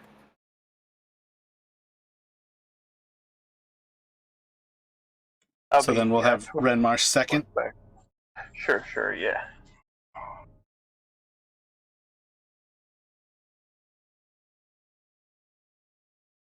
I haven't heard anything after we said marching order. I don't know if anybody was talking then. Oh, I might have clicked the wrong button. Can you hear me now? Yeah, I can hear you now, but I haven't heard anybody from back when we said marching order. I gotcha. So after that point, while you all were marching up, I must have clicked the wrong push to talk. While you all were marching up, you start to hear footsteps behind you, and you're moving towards the next step in the hill itself. And the footsteps seem to be coinciding with as you all are moving, and you're getting into kind of the steepest point in the hill where it's moving between these two steps. And you just start to notice that there is a rush of footsteps coming up behind you.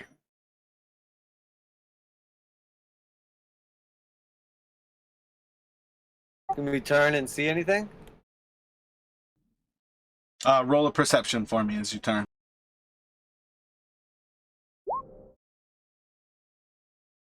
As you start to turn, you are going to catch sight of two creatures just seem to almost drop and stop moving. And in the moment that they drop to the ground, next to impossible to figure out where their actual personage, but there's somebody who's following behind you. They just seem to almost be camouflaged into the ground as they drop still. Could I see how far back they appeared to be, or how far from us? Just inside of about 40, 50 feet. I'll just let the party know. There's at least two of them behind us, about 40, 50 feet. The second I turned, they disappeared. Humanoid looking. Very similar to the druids in how their clothing and their look seem to be almost natural in itself. But like what you would have kind of seen that kind of jumps out the most is it almost seemed like they were just like covered in earth and like covered in grass and things like living on their person. But that's part of why it's almost like they disappeared as they dropped still. But they kind of reacted right as you started to turn, and you would have just kind of caught that last little sight of basically a dirty looking humanoid kind of disappearing into the grass.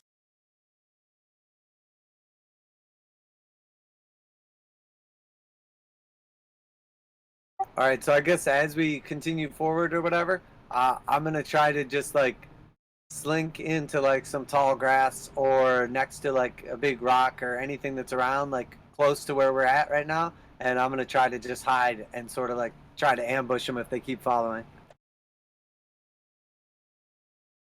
Still from the back of the party, or are you gonna try to convince somebody to like switch with you almost so you can disappear? Yeah, I'm at the back of the party. They're coming from the back, right? Yeah. But what I mean is, like, do you want to hide from being the last person, or are you trying to move yourself and then hide?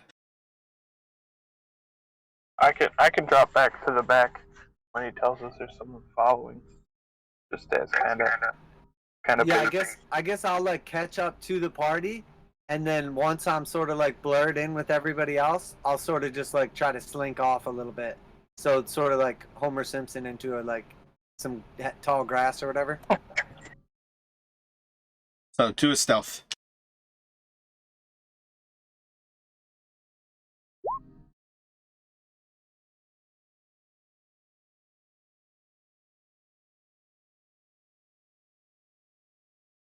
So just in one of the next corners that you all cross as you move into the second tier, the second step, you kind of drop off to the side. You feel pretty confident that you're able to hide yourself into the grass itself, and that the step in the earth was able to kind of cover you stepping away from the group there. So yeah, the group can start to basically leave you behind as you are holding this position. Perfect.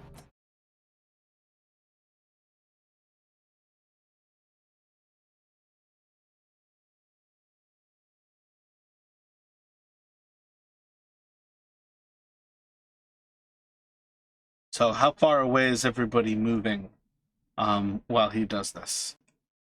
Y'all just continuing up normal speed kind of thing? Yeah, keeping the same pace.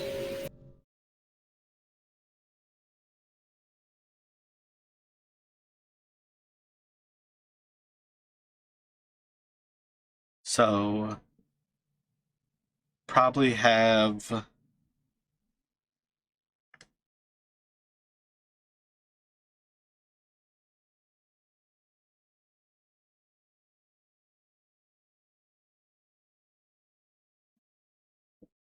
alrighty. So about 5 feet between you all. Renmarsh is about 30 feet away from you. Kavi is about 40. Sophia is about 45. And Flea is about 50 feet away. When you are going to see 3 figures who kind of come up like in the little bit of a crest like inside of the trail as the trail kind of cuts through the step, and you'll see as they kind of are coming up almost side by side on 2 of them and 1 following. But they are kind of directly in front of you, Sarkis, and they are walking past you. Like how many feet away from me are the creatures though?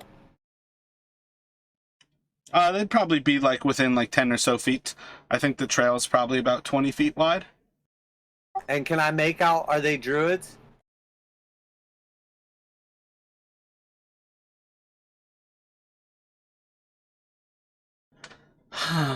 um, Roll a perception for me.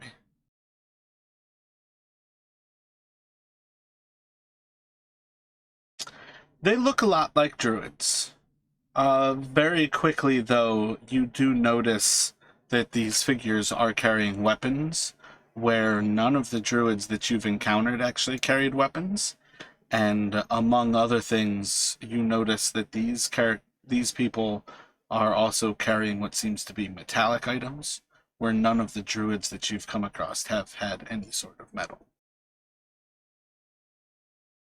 Okay, I'm gonna wait until they pass in front of me, so I'm like a couple feet behind them, and then I'm going to, like Arnold Schwarzenegger Predator, like out of the bushes, and like creep up behind them, and I want to try to get within melee range of them without them noticing me. How much distance are you going to give them? I guess like I'll probably make a little commotion when I come up out of wherever I'm at, so I'll let them get about like maybe like 15, 20 feet ahead, um, and then I'll come out behind them.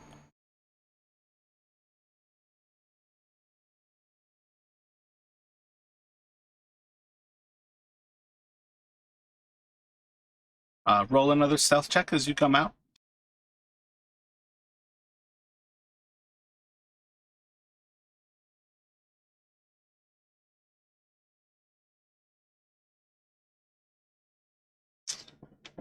So as you move from the grass, there's a little bit of a rustle.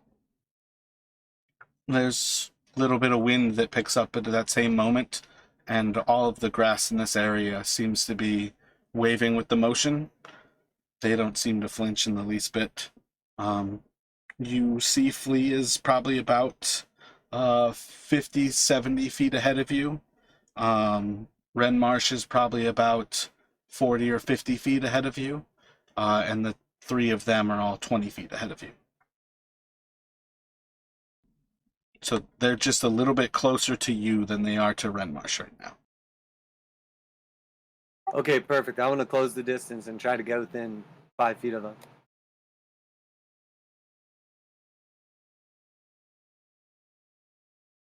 You can do a stealth check at disadvantage here.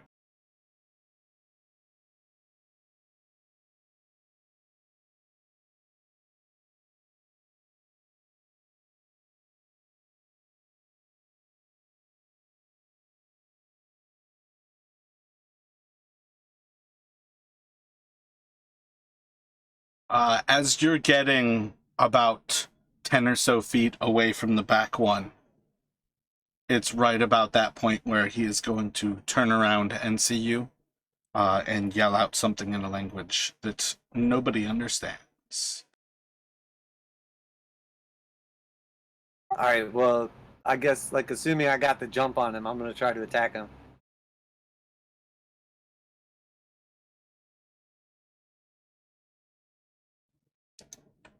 So let's move back to here where you all have tokens. Just select your token, and then if you click initiative on your character in D&D Beyond, that will roll initiative for us here.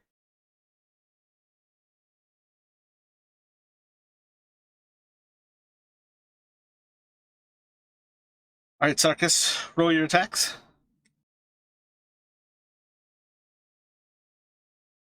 Okay, I'm going to two-handed staff attack. Do they all look the same? In general, they're all clad in the same fashion. There's not too much to distinguish one from the other. Do you want to do a perception check again to see, like, if there's any other difference at this point?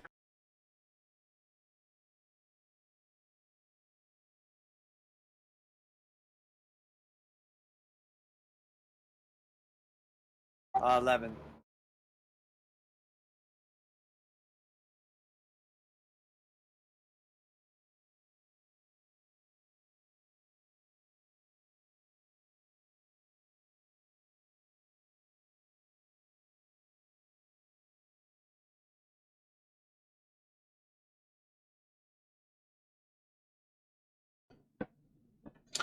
Two of them seem to be carrying polearm weapons, and one of them seems to be carrying two, like, chained weapons.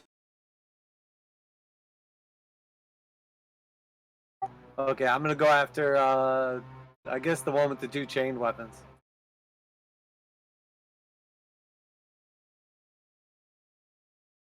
And I'm going to do double staff attacks on him.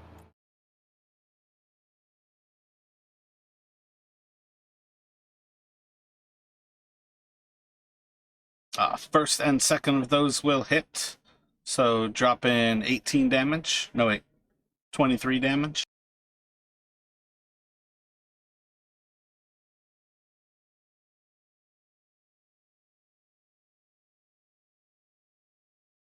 Okay, and then I'm going to do a bonus action unarmed strike against the same one. Well, can I tell is he bloodied or anything after I like smack him twice?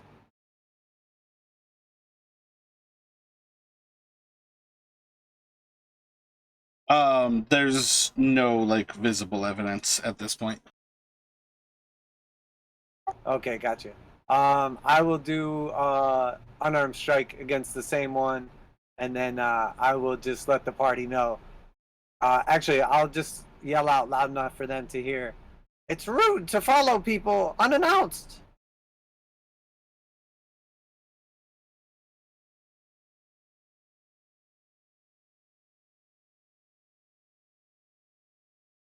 As you swing into him with that strike, it seems to just kind of glance off of his armor, and he just kind of smiles back at you.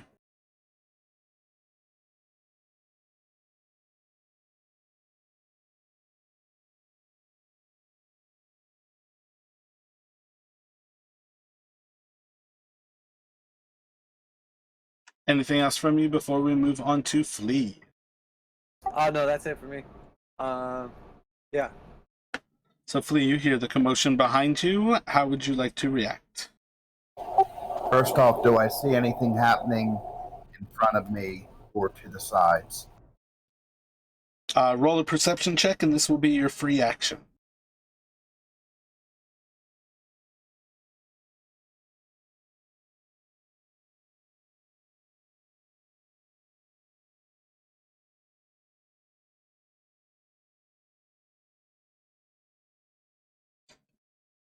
Looking around at present, doesn't seem to be anything happening around you. Okay, I'm going to attack with my bow on the one that Sarkis is engaged with.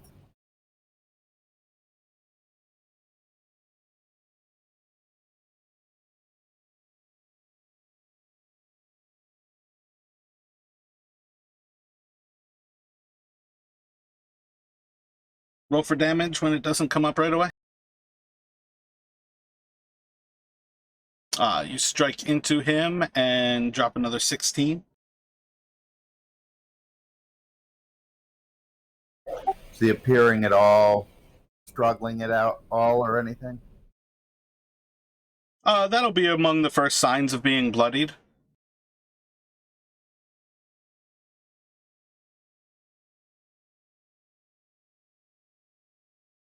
Any bonus or anything else from you? Otherwise, we will be moving to Renmarsh.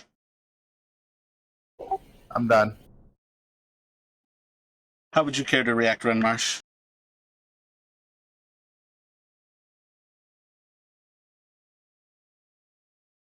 So the closest one behind me, I was waiting for him to make a move. Whoever's closest behind me, I want to move up. They're about 30 feet away from you, so you can move back and kind of cover most of that ground.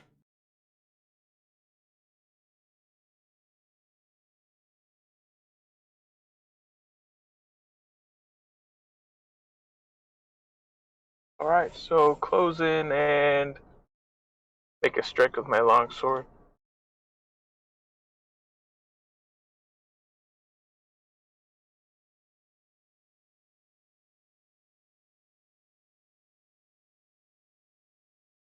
And who are you striking against?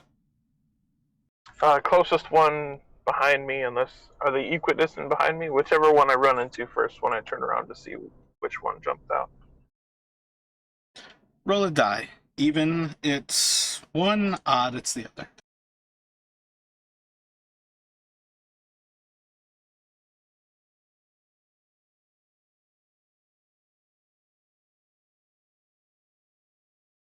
Excellent. So you strike out with an excellent hit. You carry a shield, correct? Yes.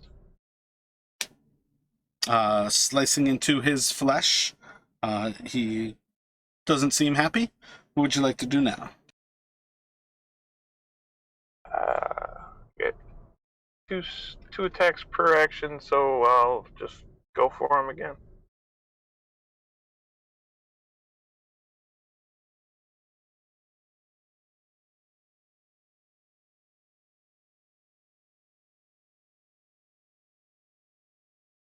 You have auto crit turned on. Maybe. Am I not supposed to? I can change that. You want to have it turned on so it automatically rolls damage, auto roll damage in crit. Okay. Auto crit you do not want on.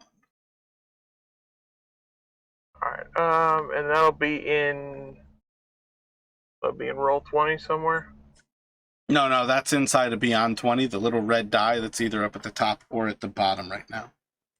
Okay.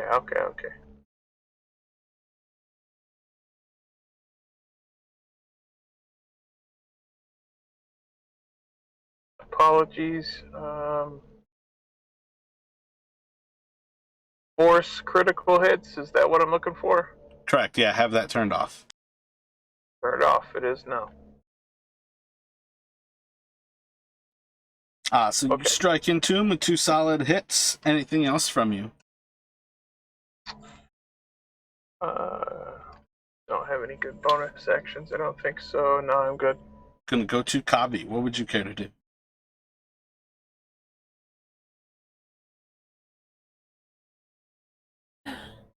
When turning around, does one look more damaged than the other?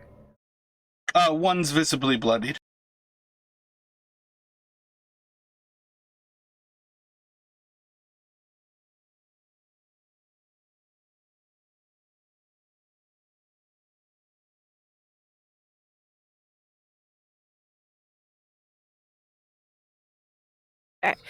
On the more bloody one, on the visibly bloody one, I'm going to cast Dissonant Whispers on it.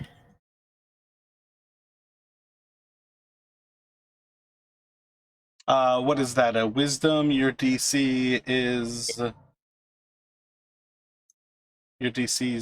15, and it's a wisdom Yes. save. Yes. I guess I should first ask, are they within 60 feet? You're 40 feet away. Okay. And then you can roll the damage, and he's gonna take half.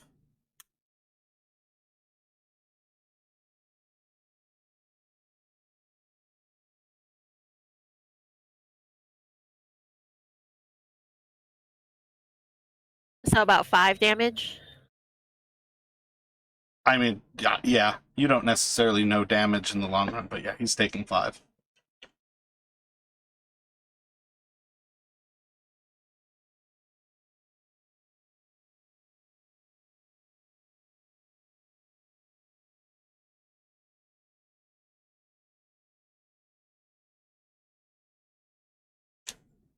Anything else from you, Kavi?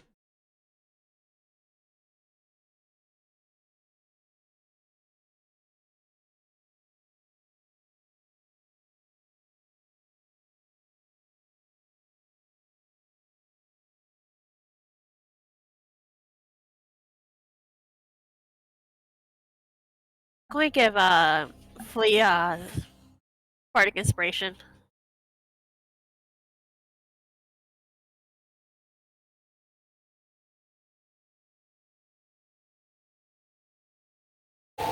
Thank you so much. What do you say to Flea?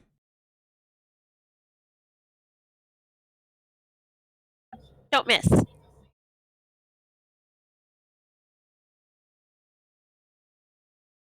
I will do my best.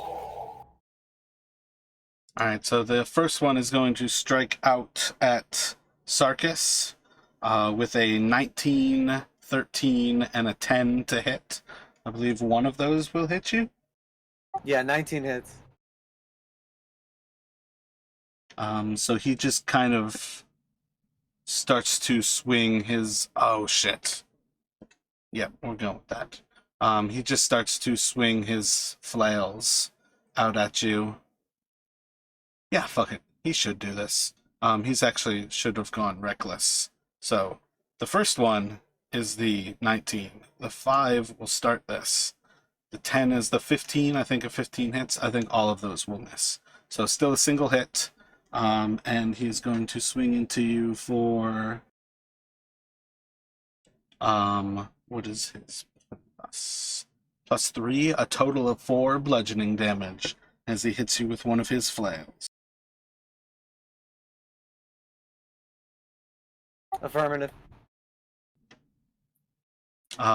The next one is going to strike out at he's going to step into a run, and he's going to leave combat with Ren, Marsh, and Sarkis. Can I go ahead and op attack him? Reason I say it is so you guys do it if you want to use your reaction, so go for it. Okay, I would like to op attack him with my staff.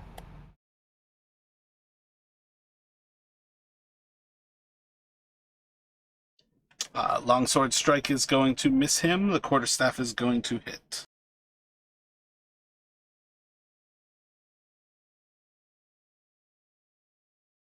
That's going to leave him bloodied.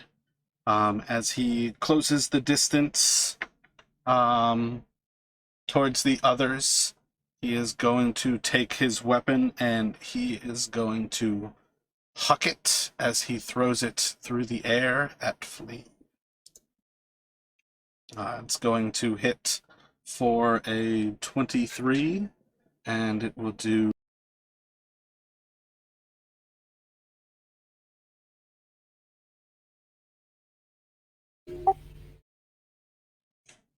crushing those damage rolls. 4 piercing damage. And cunning dodge for half damage.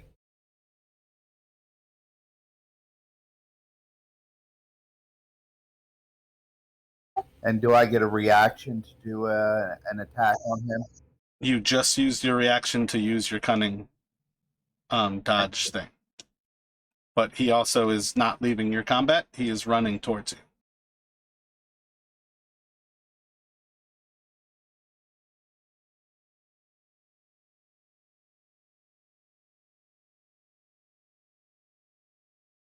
He's about 10 feet from Kavi. And then, what is that, about 20 feet from Flea.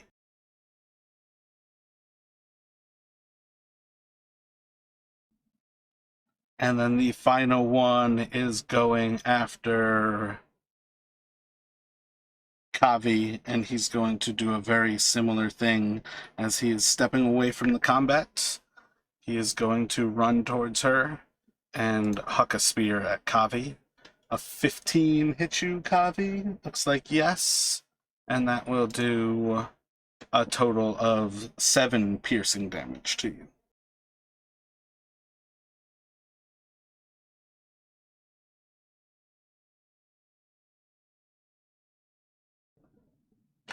So, Sarkis, you have the bloodied one right in front of you with the flails, and the other 2 have just run off. They're about 30-something feet away from you and getting closer to your friends further up the hill.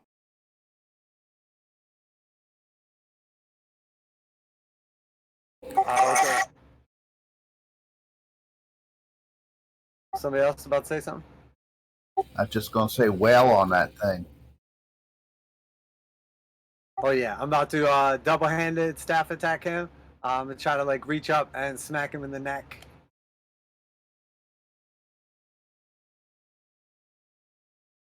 Solid hit. That one is And going over to one miss. Okay, and then I'm gonna unarmed strike. I want to just like smack him once in the top, miss with the second one, and then I'm gonna just jump up and try to headbutt him right in the face.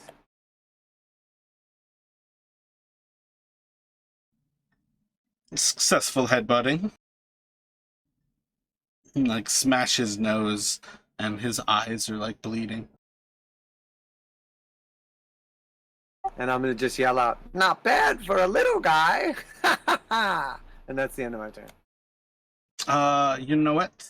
That's gonna kill him. He's the one who went reckless, and those had advantage. So he is actually going to die as you headbutt him. Even better. Okay, then I will use my movement to run up and. So is one of them in contact with Kavi and the other one with Flea right now, or?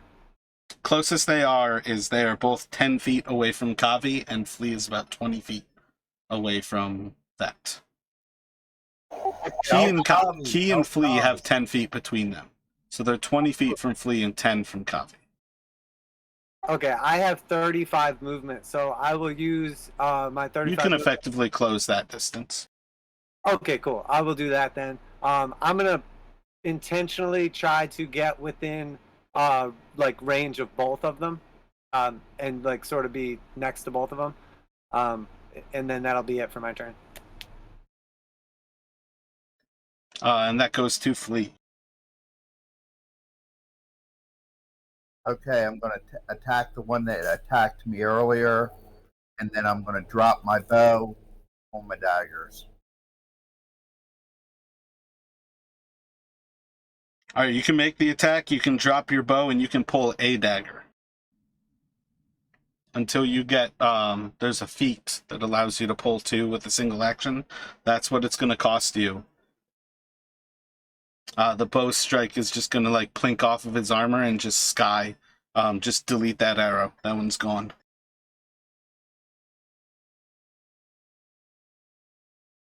At least you didn't hit me. I missed that rule. Yeah, me too. It was a pretty fun roll. After that, if there's nothing else from Fleet, it's going to go to Renmarsh. Sarkis just closed the ground, but they are basically 30 feet behind you.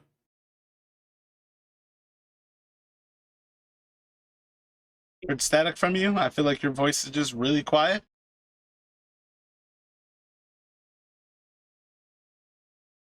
Any better? Yep, that's good. Alright, so both enemies are in distance 30 feet. Yeah, effectively. Alright. Take the one that attacked Kavi most recently, I suppose. Alrighty.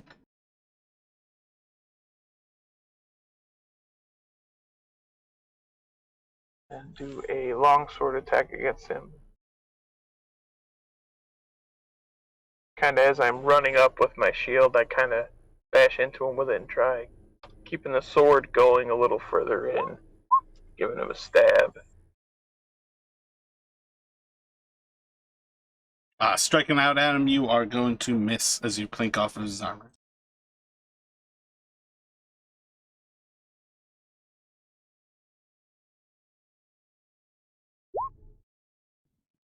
Second strike's going to hit. I'm not sure what you just changed, though, but roll damage automatically if it doesn't show up right away. You can click that longsword to actually proc the damage.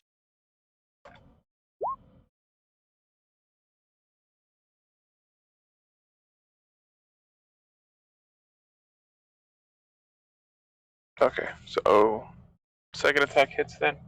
And then Yep, the second one's going to hit, dropping 11 points of damage into him. that's gonna be about it for me.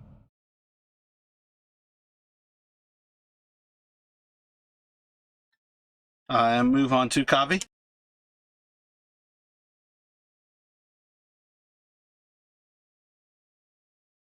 They're both still standing, correct?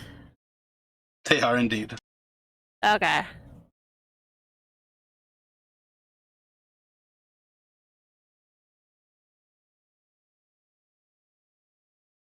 I'm going to do Tasha's Hideous Laughter on the most injured one.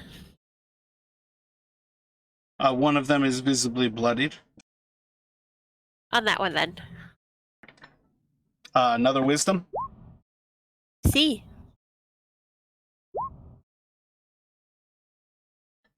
He does not seem to laugh at your joke. What do you say to him? Dumb trees.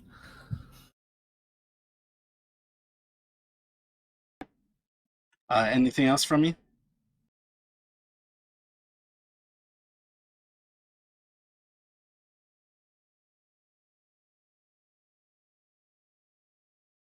I can't. Disengage is an action in itself, correct? It is indeed, yep.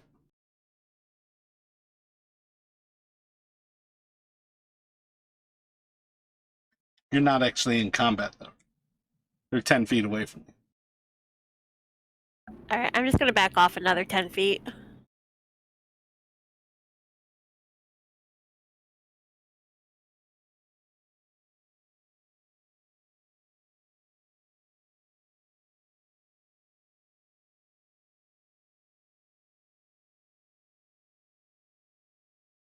Sophia just looks at you like, what the fuck?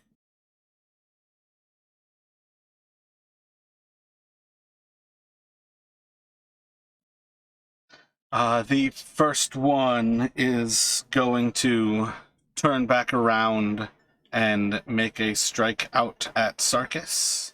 And these are going to be reckless. So the first two and the second two. 15 to hit, I believe that misses. The 20 of the second one should hit. Yep, correct.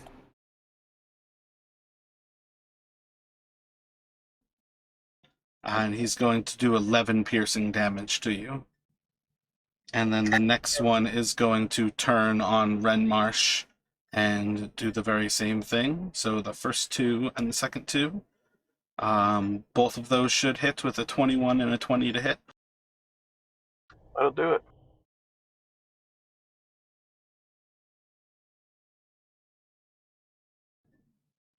And that's going to do 23 slashing damage to you as he cuts across you.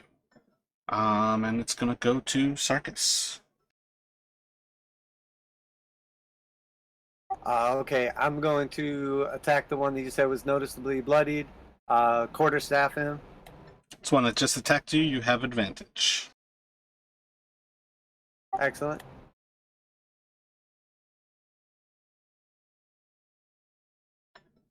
That will hit for 12. All right, and if he's still standing, one more quarterstaff. That will crit for 8. He's severely bloodied at that point.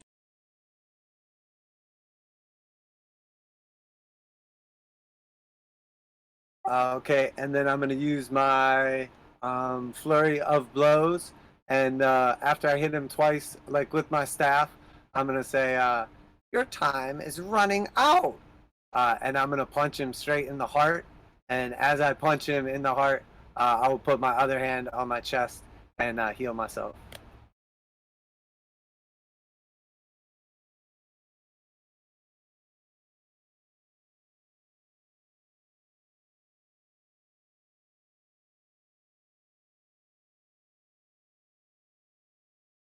As you siphon some of the life away from him, still remains standing. And that will go to Flea. Just a question. Is someone's phone ringing in the background? I can hear That you. might have been me. It could have been one of my alarms. Okay, I just kept hearing like a ringing noise. Flea wants to use his movement to run up to the attackers and go for the one that is most bloodied. Excellent. Make that first attack. Am I allowed to pull my dagger as I use movement? Yeah. Your free action can pull your dagger this turn. So you'll have both of your daggers out now.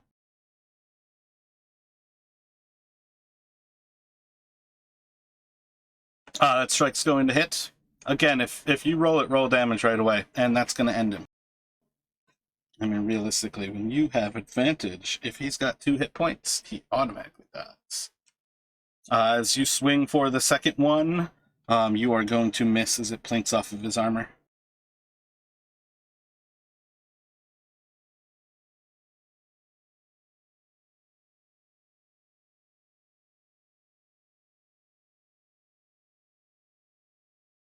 Anything else from Flea? No, I'm done.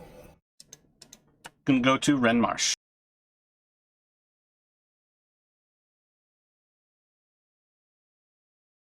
Alright, only one left, right? Correct. And is the one you attacked last time, and he attacked you back. Striking it at advantage. Do this.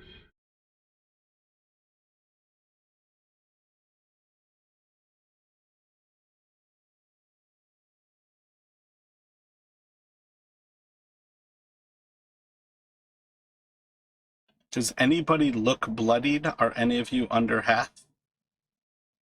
I think you turned off the always roll twice. And that's a clutch one. I need you to roll one more attack. And then you want to roll, always roll damage and crit should be on, but not the force crit. So that strike's going to hit.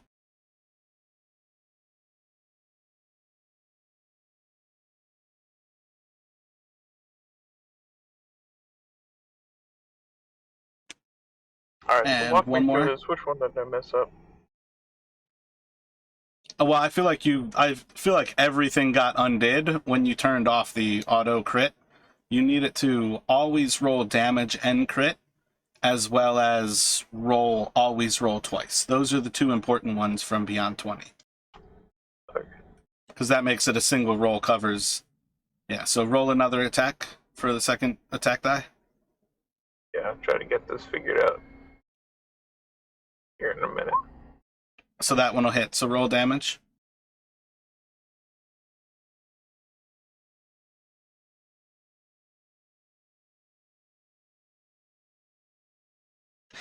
That strike is going to bloody him, and it's going to go to Kavi.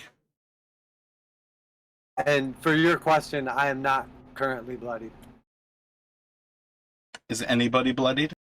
Oh, I'm sorry. Would it be too late to do a distracting strike on him? You can roll it. What's the actual wording of distracting strike?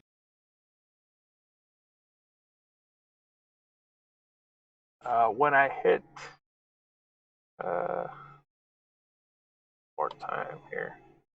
Battle Masters do not work well with trying to be expedient through combat, so yes, I just have to give you more time to think about those things, because I'm usually trying to not, be slow in combat.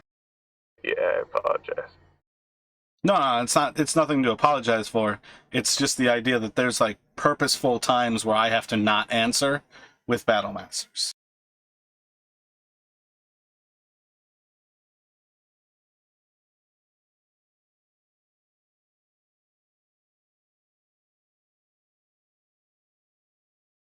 Alright, when I hit him, I can add a superiority die worth of damage, and the next attack on him gets advantage. I mean, you can do that for the damage, but he is reckless right now, so all attacks are at advantage against him. But you can do it for the damage if you'd like. Is he? Okay. I mean, I don't know if your character would necessarily know that, but you, the player, have at least some idea. So if you want to hide it behind a die roll, I would say put it in a wisdom or an intelligence, probably intelligence.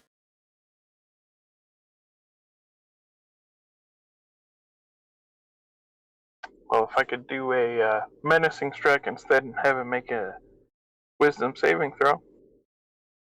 Can do a menacing.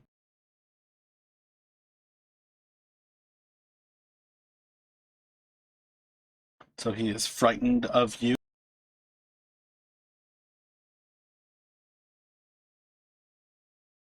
Alright, so yeah, the 4 extra damage, and he's frightened.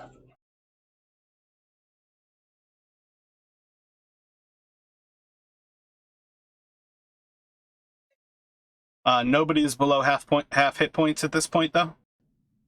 It's going to go to Gabi.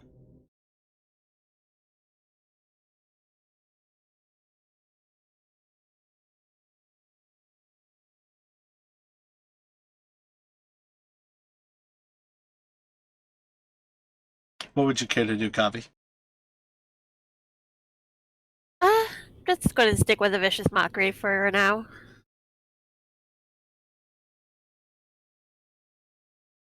He seems well mocked.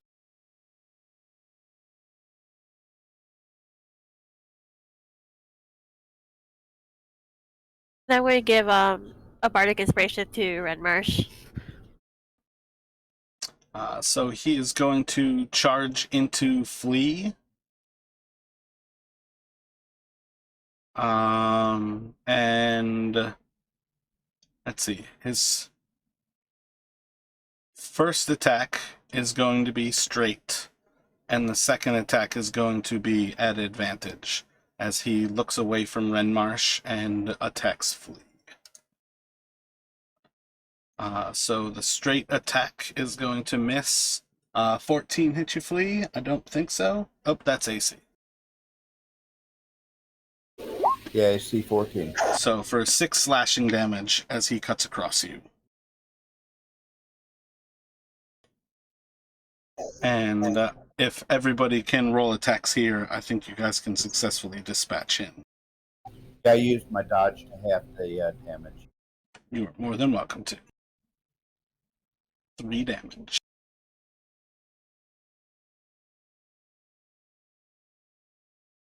So 24, 21, 10, 17, 27 damage. Yep, Sarkis, you kill him right away. Doesn't even need to let the whole group attack.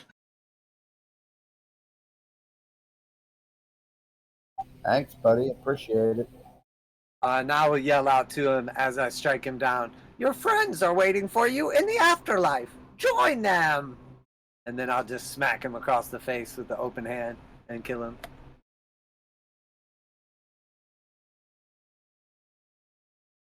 So you all are about halfway up the hill with these people fallen at your feet. What are you thinking of doing?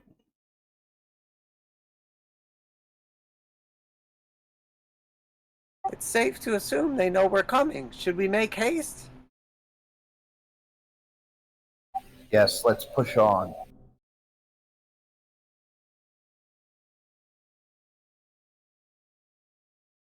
So when you say halfway up the hill, it's 50 feet per square. So to get to the main part, we're probably still like another 200 feet away.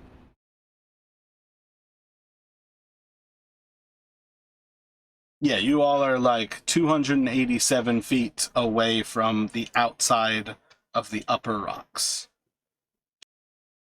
I say we run.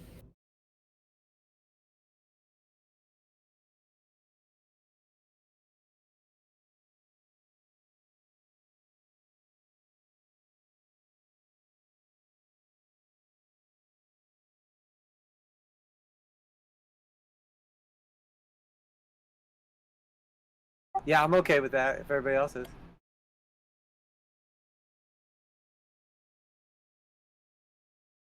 Yep. Can we like survey the area either as we're moving or right now just to see if we see any other figures or any other movement? Roll a perception.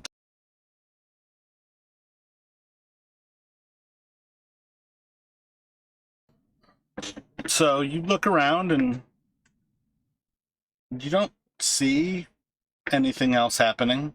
Doesn't appear to be any other figures around.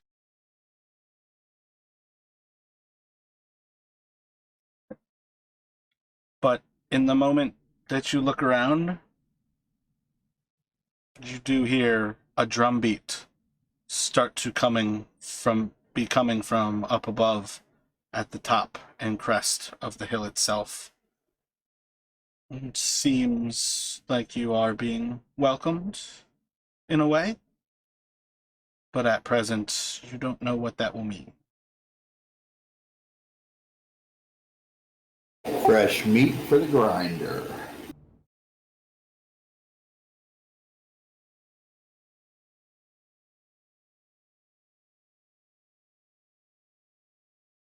Sounds good. Well, I'm okay with keep moving then.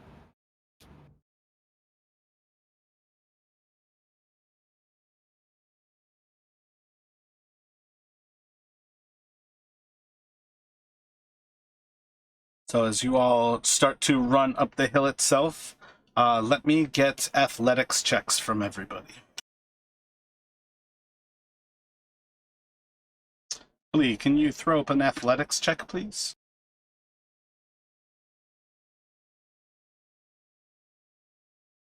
Yeah, sorry, I just got back. Athletics check. Yes, please.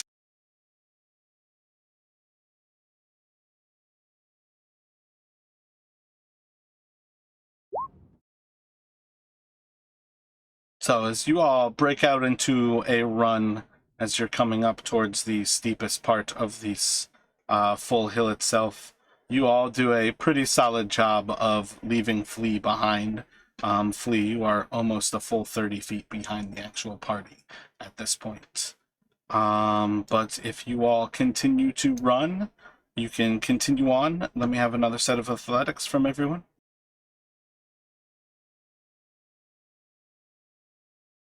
Keep up, Flea. You can run on all fours if you want. We won't judge you.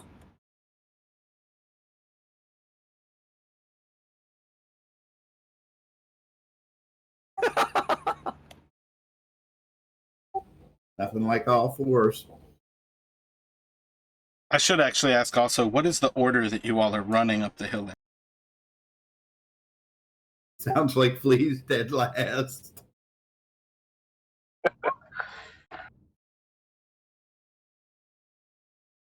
Or like before that roll, as if we didn't know that was our roll. Yeah, I would say from the start of it, what were you all thinking when you left the actual comp? Well, the only reason I usually stay towards the rear is just because I move faster than everybody. So I would say at the start of that, I would have been in the rear, but who knows now?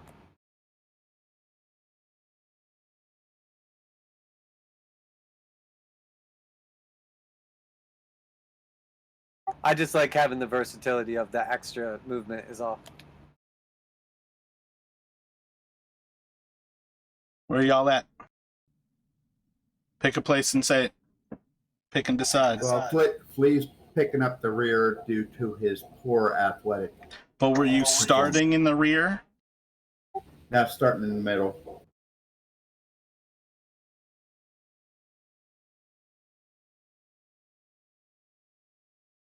So Renmarsh in the lead, Kavi in the second. Sure. Yeah.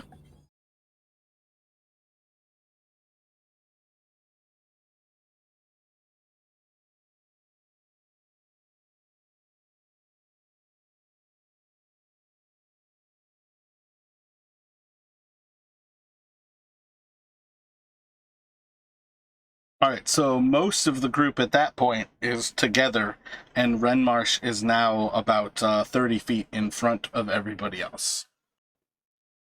Another round of athletics.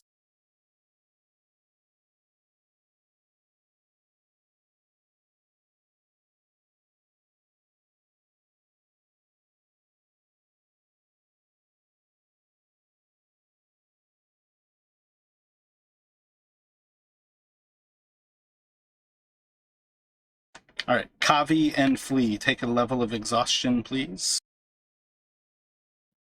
You all are going to come up towards the crest of the hill, and as you start to see the stones around the upper level kind of expand out, you still hear the drumming. You can't quite tell where it's coming from. It's not quite where you all are at present, but you do see the tree is directly ahead of you. It seems to be standing in what almost appears like a grove of standing stones.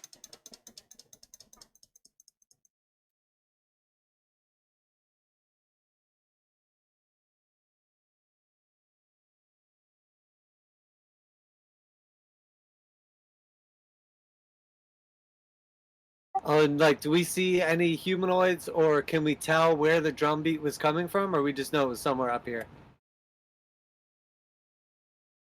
No, like an ethereal nature to it is kind of the point that I'm getting at.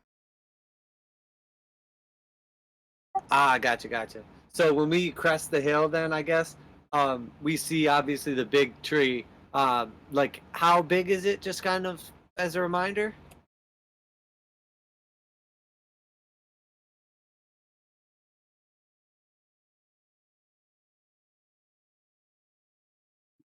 So the tree itself stands about 80 or so feet tall. It probably sits on about like a like 15 by 15. It is a massive object. It is a huge creature.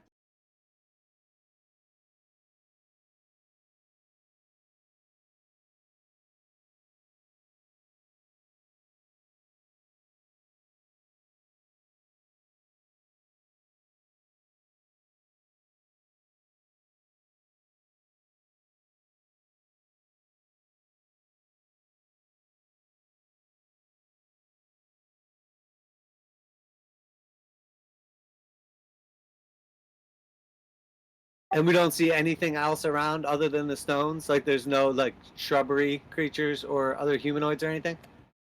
At present, nothing else really sticks out. There's not really too much life up here. Okay, Sarkis will yell out, "Now's our chance! It's alone!"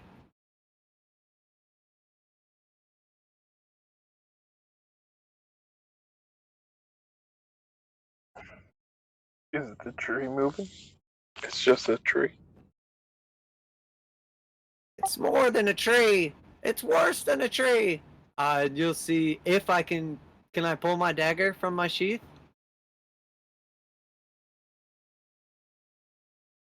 Give me a moment. You guys are not necessarily where you think you are right now. Okay, no problem. Let me know.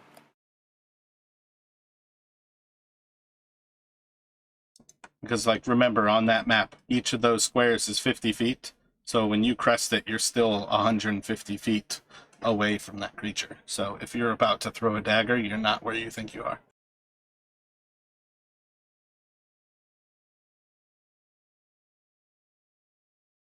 So this is a freaking massive map. So I'm sorry if this crashes anybody's systems. But you should see yourselves towards the northeast. The creature itself, again, that is a huge creature. That is a 15 by 15 square that it takes up. And it is a tiny fraction of the actual square on the battle map itself. 50-foot squares is absolute insanity.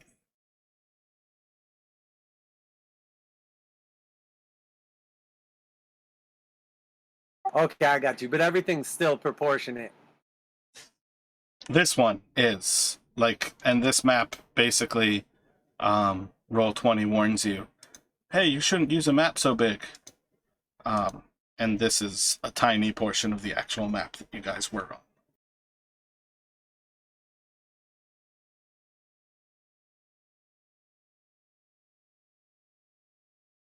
on. But from what you all can tell, that's a dead tree in front of you. There's no reason to think that that tree is anything special. The fact of the matter is that 3 of you saw what it can do, and you understand what it is. Yo, I'm pretty sure this is just a tree. I think it's time for Plan B.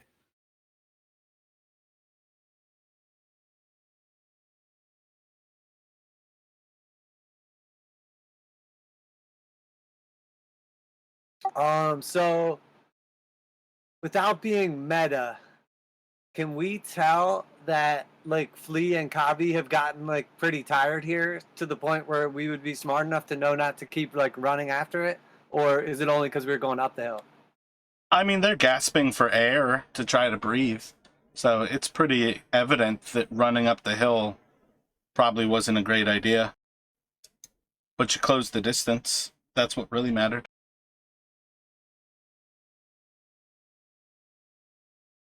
Okay, so I guess Sarkis will just yell out, "Gather yourselves! Now's the time to strike! It may not look evil, Renmarsh, but it is! It lives!" What about Plan B? Burn it down, Flea! Burn it to the ground! Flea is going to stick some cloth in the end of his bottle of lamp oil and get his tinder out and get the wick lit when he gets the chance. I mean, right now seems like a pretty good chance, so try to do it. What do I need to roll? What are you attempting to do? Just light a fire? That's pretty easy for you to do. Now I'm sticking a wick. We're going Molotov cocktail here. So I'm sticking a wick in the bottle of oil and just lighting the wick. I don't think there's anything difficult for you to do there. I'm doing it.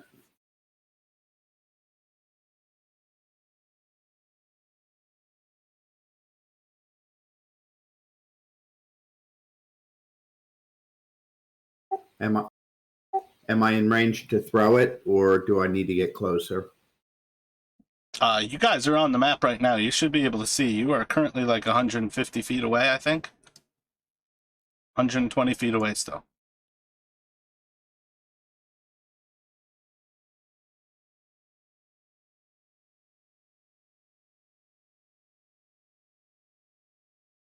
So if we're just all kind of like doing our action at the same time or whatever, I want to run forward 35 feet, my regular move, and then I will pull out my dagger from my sheath and I'll point it at the tree and I will say, once I remove my sacred dagger from its sheath, it cannot be returned until it has spilt sap.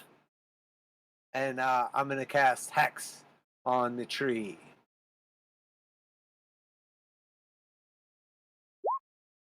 Those little dots are also so tiny. Oops, sorry, I clicked the wrong thing. No, that's Hex. Damn it, but where do I click to display it? Oh, there we go. Okay. Yeah, so I hexed the tree.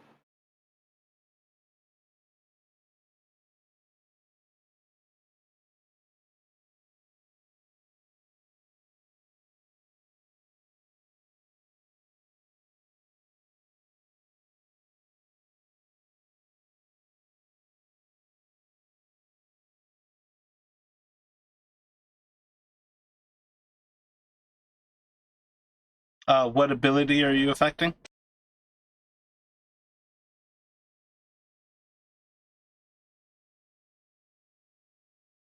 Disadvantage on ability checks.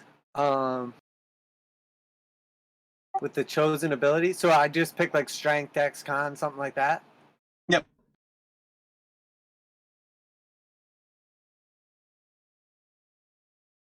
I guess I'll just pick wisdom. Well, would I know that Kavi's spells usually use wisdom, or should I just do like strength or something? Would you know that there's a difference between an ability check and a saving throw? Probably. Do you know what hers cause? Not necessarily. But wisdom checks are not going to affect her with it in relation to Kavi.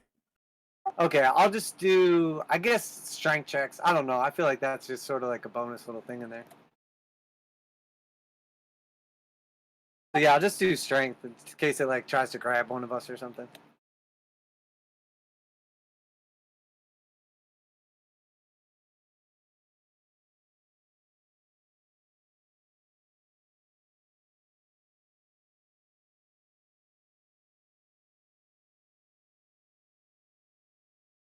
So, Flea, you have lit your Molotov.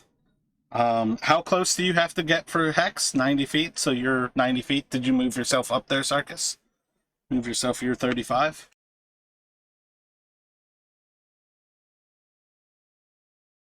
Now, I don't know if it's something with my display, but I cannot see our positions on it. Again, this is a massive map. So top right, you are in the second northeastmost square, and the creature is in a central east-west square, 3 down from the north. You're teeny tiny. Yeah, I had to zoom all the way out to see what was going on, Flea.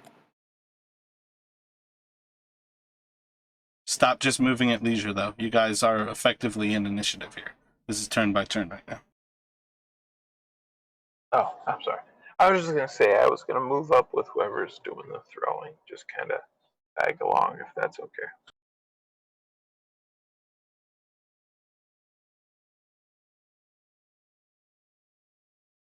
I'm going to move up with Sarkis then. I have the same movement.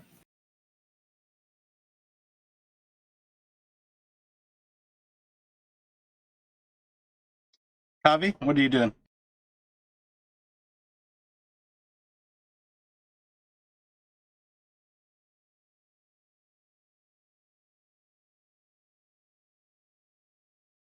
Kavi's going to move up, but she's going to stay mostly in the back.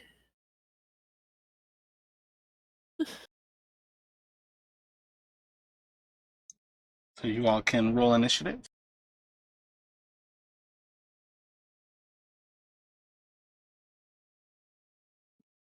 I am crushing these enemy creature initiatives today. That's good for us, bad for the tree. But I suspect it'll be around for a few rounds here.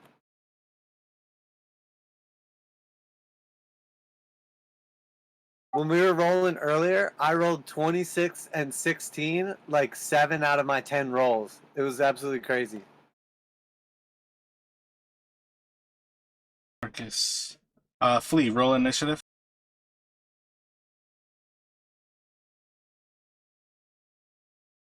Kavi, Flea, what are your dexterities?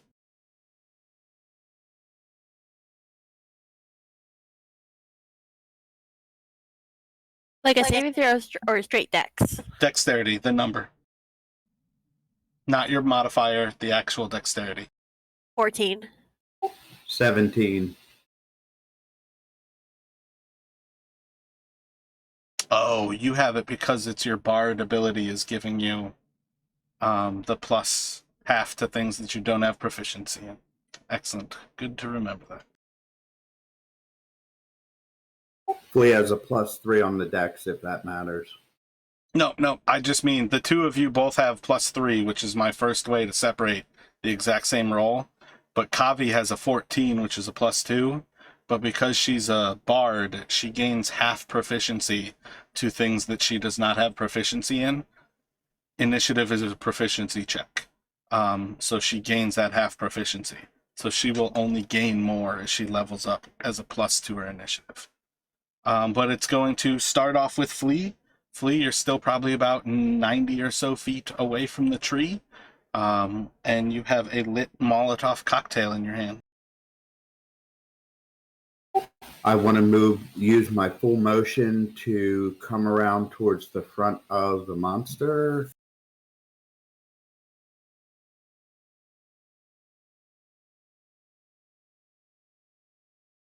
And I think that finishes it for me. Javi, what would you like to do?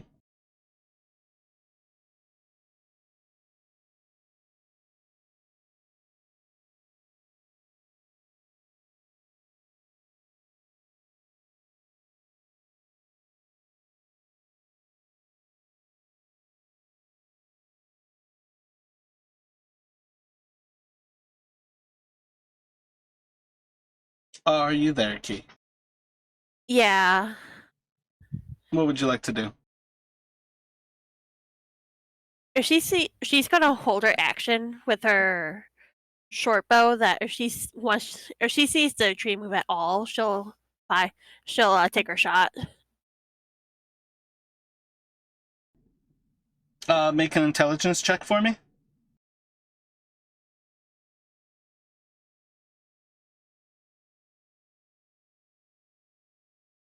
Excellent.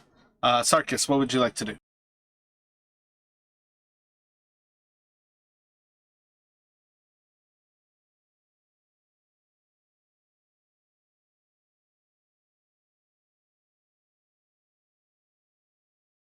I am going to move.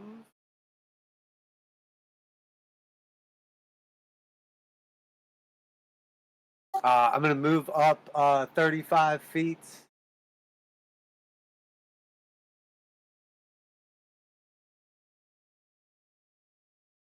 And then I'm going to pull out my little dart gun and I'm going to shoot 2 darts at the tree.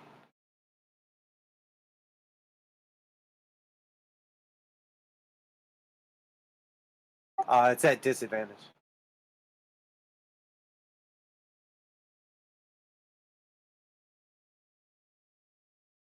The second one will hit, so roll an extra d6.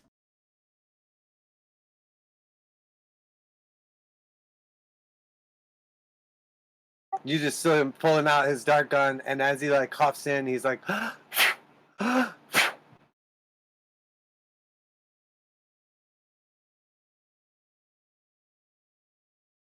and that's going to be it for me this turn. And that will go to Renmarsh. What would you care to do?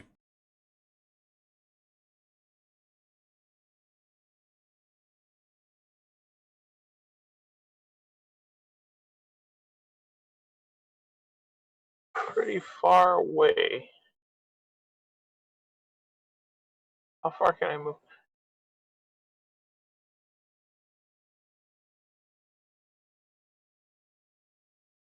Movement should be top center, but it should be 30 feet, or you can dash for 60 using your action.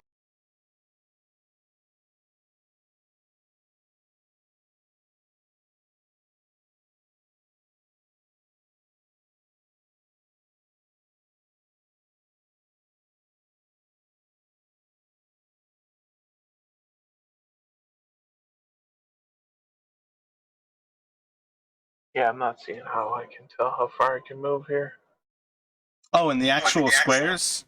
If you pull out the measuring device, it just looks like a ruler with a circle around it, kind of. You can measure that way. Otherwise, it's 5 feet per square. It's more difficult to see the squares, but if you zoom in, you can see where 6 squares are.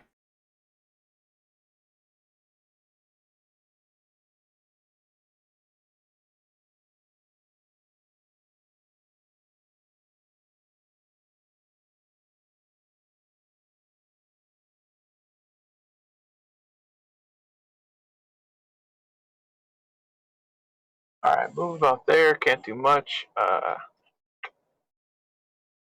feeling too great though after earlier. So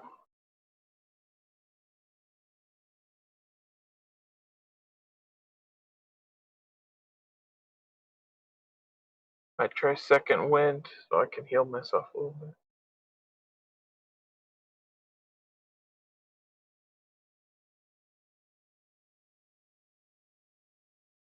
Oh, can we see that you're noticeably damaged? Like, are you below half? Let me check. Yeah, I'm fucked up. Yeah, like, I don't know. You obviously it's your first game with us, but Jared usually, like, if you're below half hit points, like, you can let the party know that you're like equivalent of bloodied, like noticeably bloodied, so we can kind of like know that people are messed up or not. Yeah, guys, I'm old and I'm jacked up. So I just roll like a. Oh, I rolled it for you. You got the maximum. You got 15. Oh, it did roll it for me. Oh, okay. I clicked on it, but it didn't do the usual chime. Okay, cool. You crush the roll.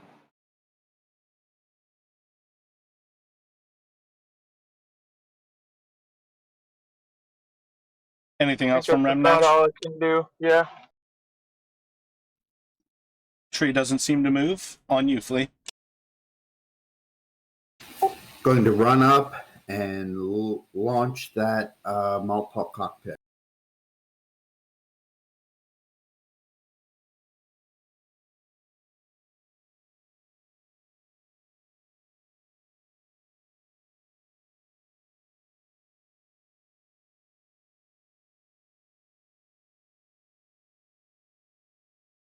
What do I have to roll to hit?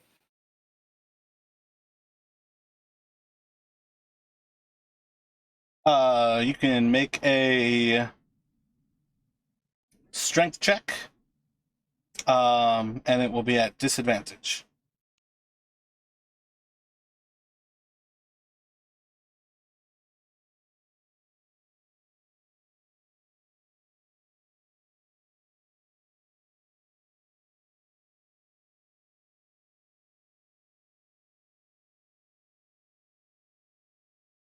I would hope that's good enough.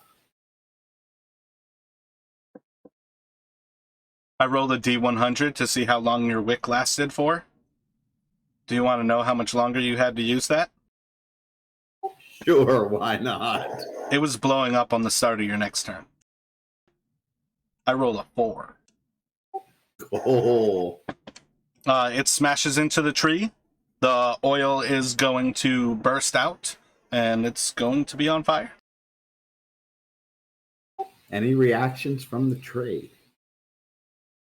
You'll possibly see shortly. Guys, I'm pretty sure this is just a tree. And at this point, I'm going to pull my bow. If I could just yell out too, I want to say, "Nice shot, Flea! Burn it down!" I'm figuring I couldn't carry the Molotov cocktail and the short bow at the same time. I mean, either way, I don't think either of those matter.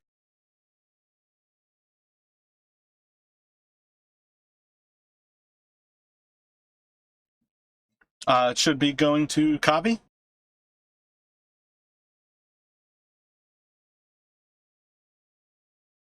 I'm going to move out to Ren Marsh, and I'm going to use Cure Wounds on him.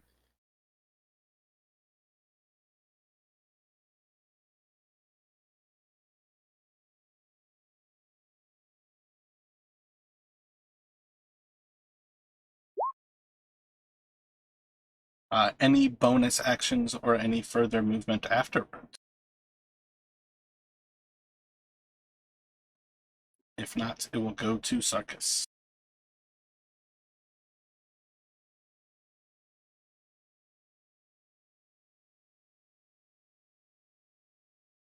I've got a bottle for you, buddy, if you want it.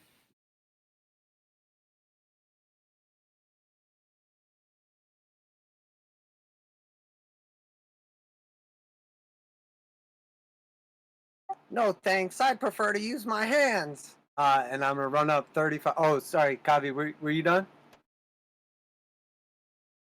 Yeah, go ahead. Oh no, if you were gonna do a bonus action, go ahead. I was literally just counting out my spaces. Well, you can have a bardic inspiration. Hey, I'll take it. Sorry, I didn't mean to get too excited there. I'm back to full, by the way. Thank you. It's a D8. You should take it.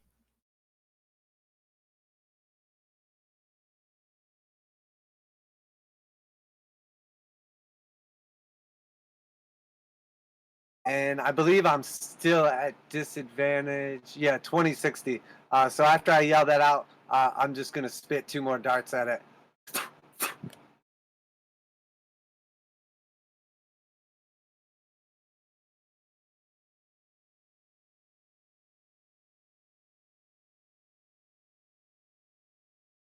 Going with those attacks?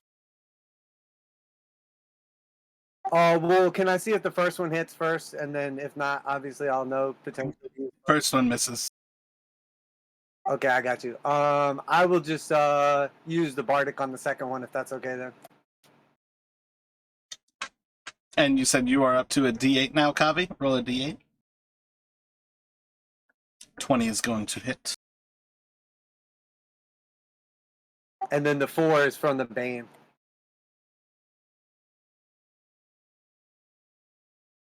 Excellent.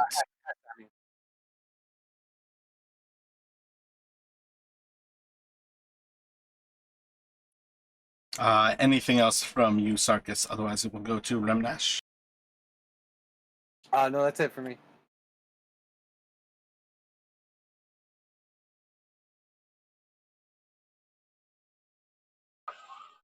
Moving on up.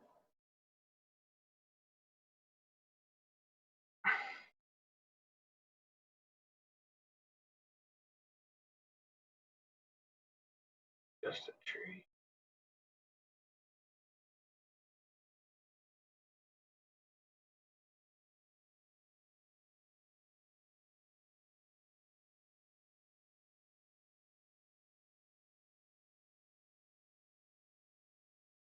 Hold on, I'm sorry.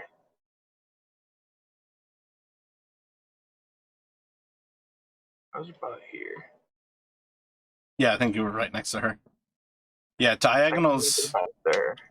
diagonals don't exist in Gary Gygax's world, so there's Right. no Pythagorean theorem. Alright. So I guess can I like hold an attack in case it's not really a tree and decides to move? What action are you holding? Just a attack with your longsword? Yep. Yep. So basically, the trigger will be is if something that you consider an enemy gets within striking distance, you can make a reaction at it. And that will go to the tree.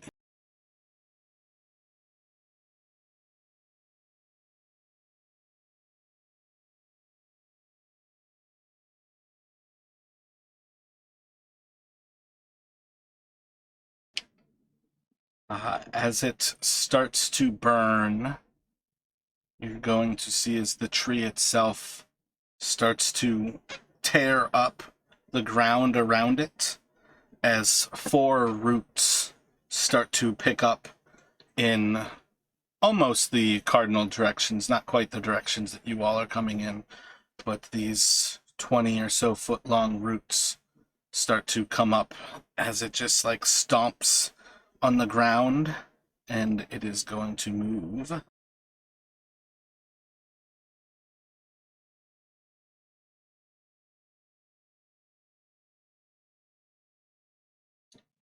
It will move up to you, Sarkis. It is going to reach out and make a branch. Let's see, 1 second.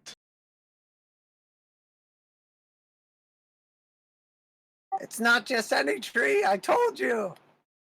Holy shit!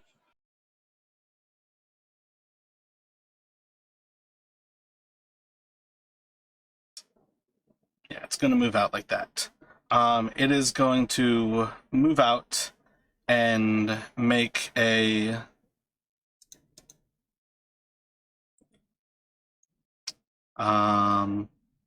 root attack at Sarkis and a root attack at Remmarsh.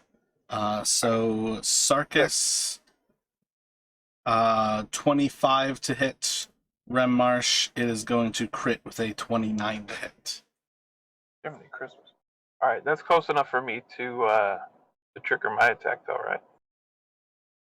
I think, yeah, it does close in the 5 foot, so you can use your opportunity. And obviously I'm hit.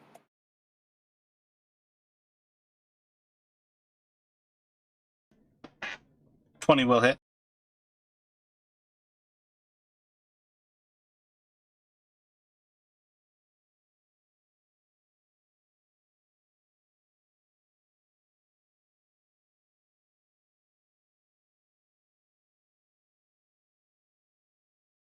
Both of you will be grappled by the attacks, and then it is going to smack Renmarsh and Flea with its branches.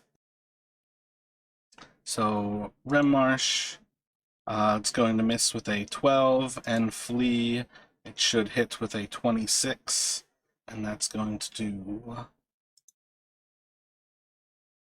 15 bludgeoning damage as the branch reaches down and smashes into you, Flea. And I'm taking my dodge for half damage. So you'll take 7 bludgeoning.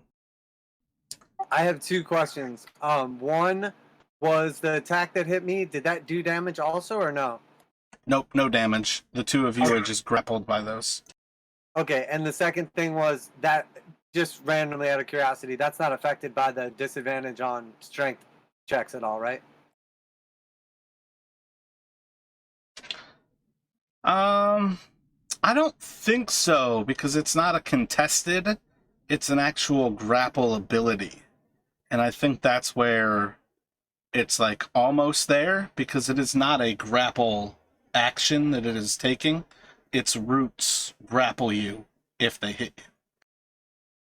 Yeah, it does. It's not attacks. It just says ability checks. So Yeah, so I think that's where the difference kind of plays into it, because it has an escape DC rather than a contested grapple.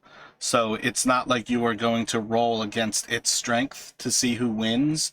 You just have to hit the DC, which is probably better off, because even at disadvantage, it's probably pretty difficult to escape this thing's grapple if it did a contested. Lee, Renmarsh, the 2 of you can't get it out of your head. It just keeps crossing your mind. You feel like you see a city floating in the air just to the west of you. But it's hard to focus on it because there's a fucking tree attacking you right now. And that's where we're going to leave it off.